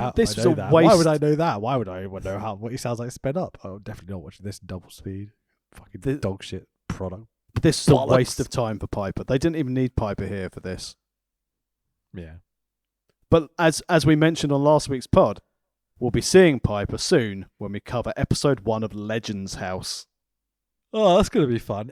Piper also features in our series a little bit. I don't know if you realise, but Piper's kind of on there. Yeah. He is. Oh, yeah. There's a spanner in the works to throw you off what you're probably thinking. Well, how was Roddy Piper feature? Some of you know. Only takeaway from this segment was when everyone else piled out into the ring, Ray and Sin Cara did a battle of the masks. They did. Yep. And that is literally it. Go home. Let's get out of this fucking segment. Poor Roddy Piper. Yeah. The Big Show stands tall at the end, just to clarify, because, you know, he's going to win the battle royal. So they replay Steph slapping Batista from last week. Highlight of the show. Yep. Highlight of the whole fucking series. So funny. But they cut away more of Randy's laughing. Yeah, sure. So, yeah, I mean, what a great go-home show it's been. It's time for your main event of the evening. Get excited. It's a non-title, no disqualification match of Batista versus unified, undisputed WWE World Heavyweight Champion Randy fucking Orton. Batista has the machine gun, finally. It's been weeks since we've seen it. I walk for miles inside this pit of disinterest. Ducka, ducka, ducka, ducka, ducka, ducka. It's great. Good old saliva. Oh, fuck Slimer. Well, unless you know you're Steph. She's probably fucked them all. Too many Drooling jokes. everywhere. Yeah, exactly. Randy hits the ring and the crowd go mild. It's embarrassing. The crowd is silent. Just like my attitude towards this main event, no disqualification match. Yeah, Triple H and Steph head out to do ringside commentary. The crowd are getting less and less into this the more people come out, apparently. This match is summed up by one phrase, and I'm pretty sure you have the exact thing written down that I have written down. Hit me with what you have. Walk and brawl. Kick, punch, outside. Kick, punch, outside. Kendo stick. Kick, punch, outside. Kendo stick. Triple H and Stephanie Funny on commentary. Kick, punch, chair. Yep.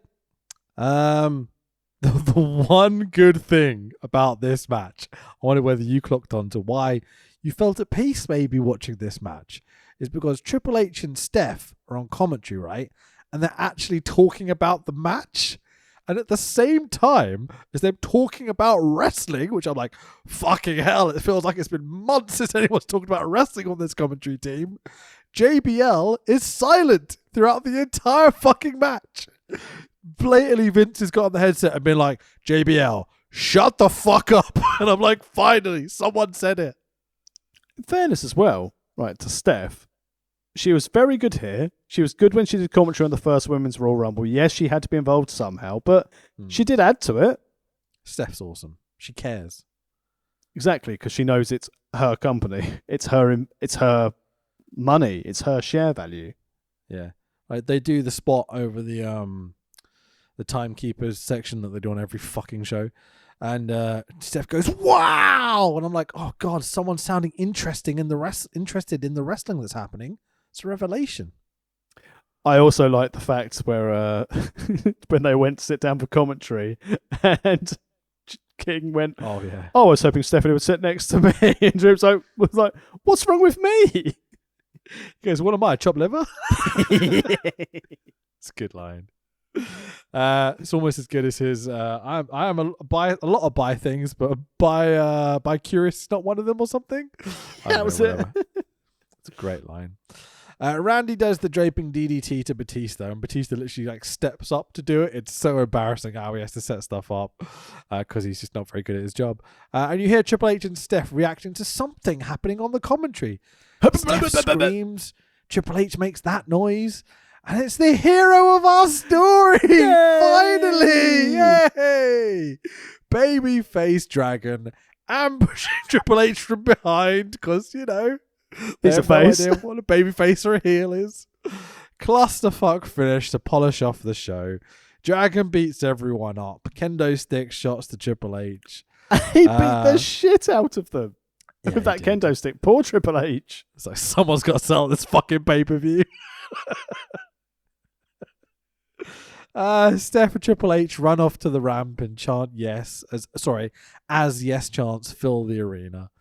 It lasts about 90 seconds where they're just having to sell on the ramp. And they're going, oh, we timed this awfully, but there's loads of yes chants.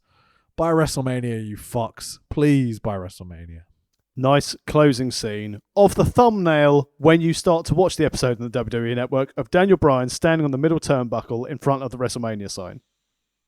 Yeah, so removing the surprise as soon as you turn on the episode. But genuinely, the first time in the whole show, the fans give a shit. And here's the most interesting thing about it. If you turned on like the last 5 minutes of Raw, because you're like, oh, it's WrestleMania. Oh, I see Raw's on. I haven't watched the show for a long time. And you'd come in and you see this guy jump in from the crowd, beat the shit out of Triple H with a kendo stick and have the fans actually give a shit. You'd be like, fucking hell. This looks great.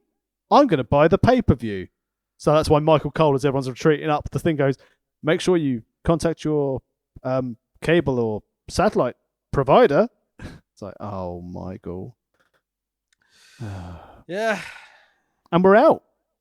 Next stop, SmackDown. And then WrestleMania.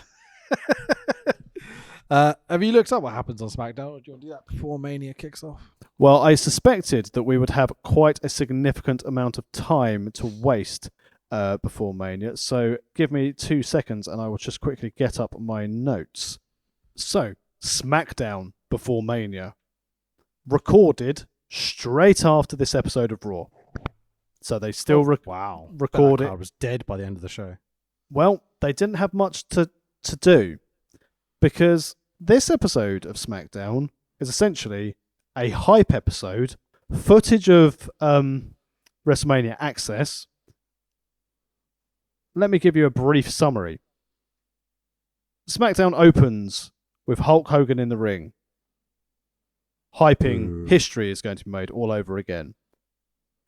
Then get a match, Rich, which is Dolph Ziggler versus Titus O'Neil. Oh, get excited, everyone. Dolph Ziggler hits the zigzag on Titus for the victory. And then in a rematch from Monday Night Raw to get ready for the WrestleMania pre-show Fatal 4-Way. So it's moved to the pre-show now for the tag team titles. We've got the Real Americans with casual racist Seb Coulter taking on Los Matadores, Diego and Fernando with Michael Nee's favourite wrestler, Torito L. And you know what? Cesaro hit the neutralizer for the win. They show some footage of Access. They show some hype videos for WrestleMania. Hogan comes back out into the ring. We're 2 days before Mania. And he's looking forward to adding to his incredible legacy on the big stage at the Mall. And that racist man dog hot. And that takes us to WrestleMania. Disappointingly, this did the highest TV rating of any SmackDown we've been covering on this run. Are you kidding me? No way. Well done to the Sci-Fi Network. And that is it. We are out of Monday Night Raw. We are on to WrestleMania next week. Fuck me, I'm glad that is over. Monday Night Raw for this entire run. And I know, like you say, when people listen to this and they come for us rather than the content, and it's a really flipping good thing that they do. Because the content, since we started doing this run, has made Aces and Eights look like one tiny step below the quality of the NWO. Because this run, and we'll get to it at Mania, but this whole run where everyone waxes lyrical about how great the build to Mania 30 was, this has been atrocious. Yeah, like so much worse than I thought it was going to be. And I thought it was going to be bad. This is maybe the worst wrestling has ever been. And I've watched a lot of fucking bad wrestling over the years. I literally, I have so little to say that's positive. I have my positive points for this. Wait, let me get my 2 things out. Bryan Danielson is fucking amazing. The fact that he can capture a crowd with this level of shit surrounding him is very, very impressive. He's one of the all-time greats. Stephanie is massively underrated. She's really, really fucking good. The biggest problem, apart from those 2 positives, is the mid-card and the booking. The mid-card in 2014 is awful. When you're looking at Ryback or even like the Rhodes Boys who are trying their best to put on good matches, you've got Fandango and Kane and the Outlaws and these terrible Divas matches, even like Truth and the Wyatts and everything else. It's just awful, man. It's so badly done. It's just, yeah, like, you know, I can tolerate a lot of bad booking. Like 2021, there's a lot of bad WWE booking, but the talent they have in the ring every week is so good that you can find something to find enjoyable. That's not the case in 2014 for me, but go on. The roster is definitely in flux at the moment. And I think when we did the NWO series, there were things that we took away that we can even still remember about that series now, like all the Scott Hall stuff, like turning up at the end of the show with the slap with Sting and things like that. There were moments that we go through and we remember. Even with the Aces and Eights run where Kurt Angle pulled off the mask to reveal D'Lo and go, "You," and disappears for a whole week and doesn't tell anyone who this guy was in Aces and Eights. It was really fucking funny and really memorable. Sure. The only parts I will take away from this series, other than the points you rightly said about Dragon being his ability as a performer, the Wyatts and the Shield showdown and their match, and Brock Lesnar going, "Let's go!" and that's it. Yeah, sure. So let's hope when we've watched so much wrestling. We've watched so many episodes. There's been so little to latch onto. It's painful, man. Oh, and the slap, but only because it's fresh in the memory. Ask me this about this series in about 4 weeks' time. I probably won't even mention the slap. Yeah. But still. We've watched 2 pay-per-views. 1, 2, 3, 4, 5, 6, 7, 8, 9, 10, 11 episodes of Raw. And that's all we're taking from this. The actual build of the story to get to Dragon to WrestleMania was horrific. It's happened in the last 3 weeks. Yeah, there was no story up until the last 3 weeks, and the story they've told in the last 3 weeks didn't even have Dragon on one of the fucking shows. It's awful.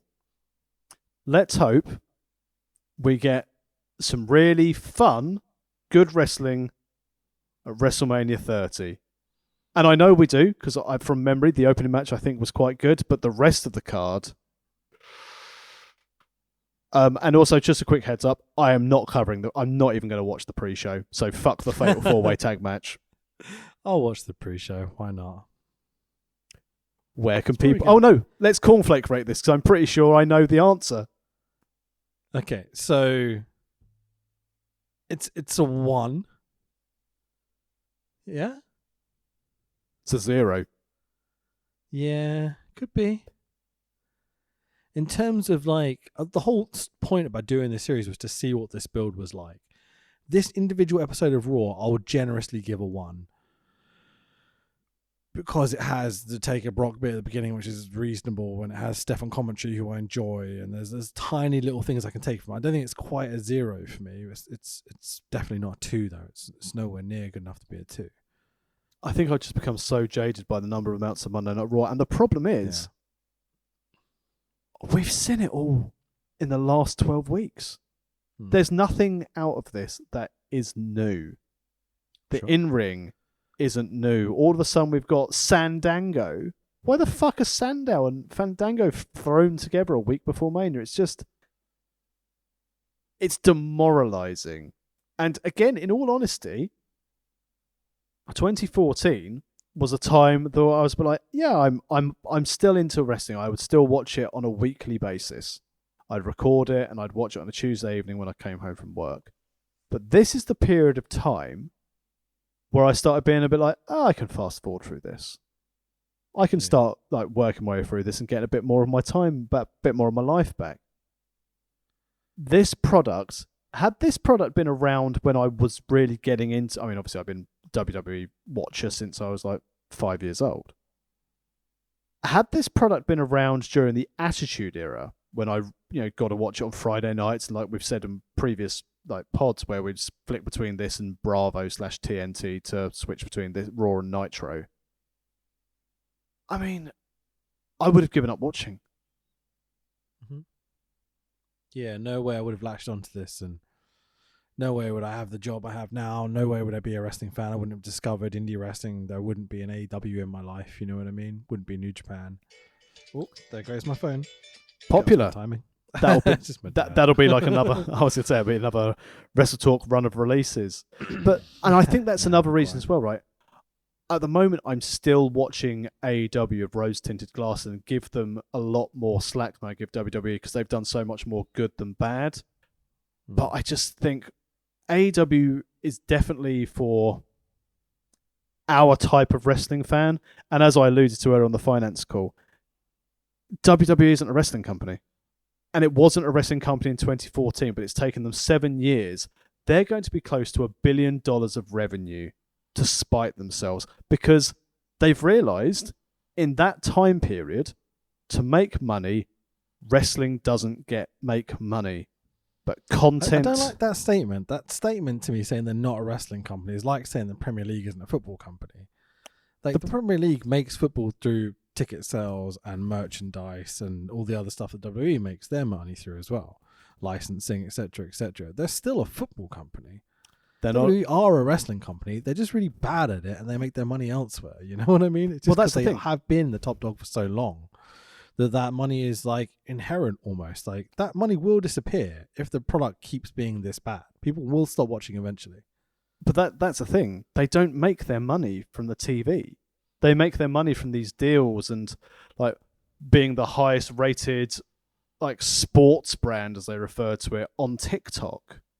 You know, it's all this stuff. They are a content company that uses wrestling to create its content. It is not. They don't care about professional wrestling. They care about content, which is why when we look at Raw and why we look at the network, they don't give a shit, because as long as they give 3 hours to Peacock every month later so they can put it on the network and a shitty pay-per-view, no one gives a shit. And I think the problem is now, and I agree with you, I don't want to view it not as a wrestling company, but it isn't. It's a media content company that just uses wrestling to sell its content. It doesn't care about professional wrestling. No, I don't agree. I think everything is based off professional wrestling. If they don't have that, they don't have anything. I think the bubble will burst if it keeps being this bad eventually. But we'll see, I guess, you know. I think the clear thing was during the finance call, Stephanie referred to every single superstar as like a member of the Marvel universe. They each have their own character story and fan base, and we follow those characters through their adventures. Follow these characters through their adventures. Not there's a good guy and a bad guy and someone wants to be the best. She referred to them as characters. And it's like, ugh, it's yucky. From a business standpoint, I love it. What a fantastic fucking great business model. Can't fault the business model at all. But as a wrestling fan, I can't honestly say WWE is a wrestling company anymore. But again, we will agree to disagree and pick this up at another time, as we've gone long on this one. Fair enough. Yeah, I don't see how WWE can survive if they're not a wrestling company. Like, there's just so much good content out there, and kids are starting to watch wrestling less and less. You know, I think they need to, I don't know, look at the roots of what makes the money rather than what is making the money currently. It's the exit strategy. If exactly. Don't get me wrong, I don't deny that Vince McMahon loves professional wrestling. Triple H definitely love professional wrestling, but they love money more. And they know that as soon as Vince goes, the share value will plummet in that company. So they need to get it up, get the profit margins up, get the overheads down, hence the 18 talent releases, and sell it. And as I've said many times, and apologies for broken recording it, had it not been for the pandemic, they would have already sold. And I suspect at some point in 2022, they are going to sell that company. Well, that's a fun note to finish this awful fucking series on. There we go. Next week, we're watching WrestleMania. Hopefully, it's not fucking terrible. We'll see you all next week. I'm so World of Rest at World of Rest Pod. I'm at Fanboy Rich. Where's your social medias? I'm at Tex Williams, and also we do have a Meta Facebook page, which is just search World of Wrestling Podcast if you want to like and follow us there. Let's finish on this.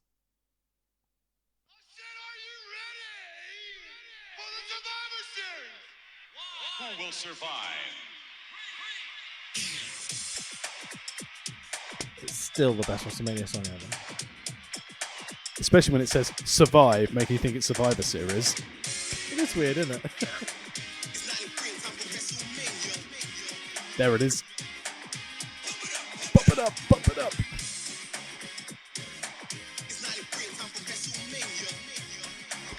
All right, see you next week. Bye, everyone.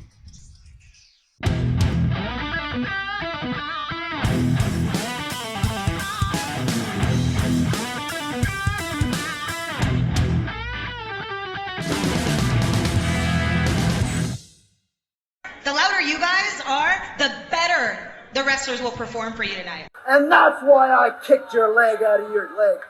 We're tough. We can take it, baby. You got to penetrate in the back, baby. Oh, I can see what you're talking. Wait just a minute.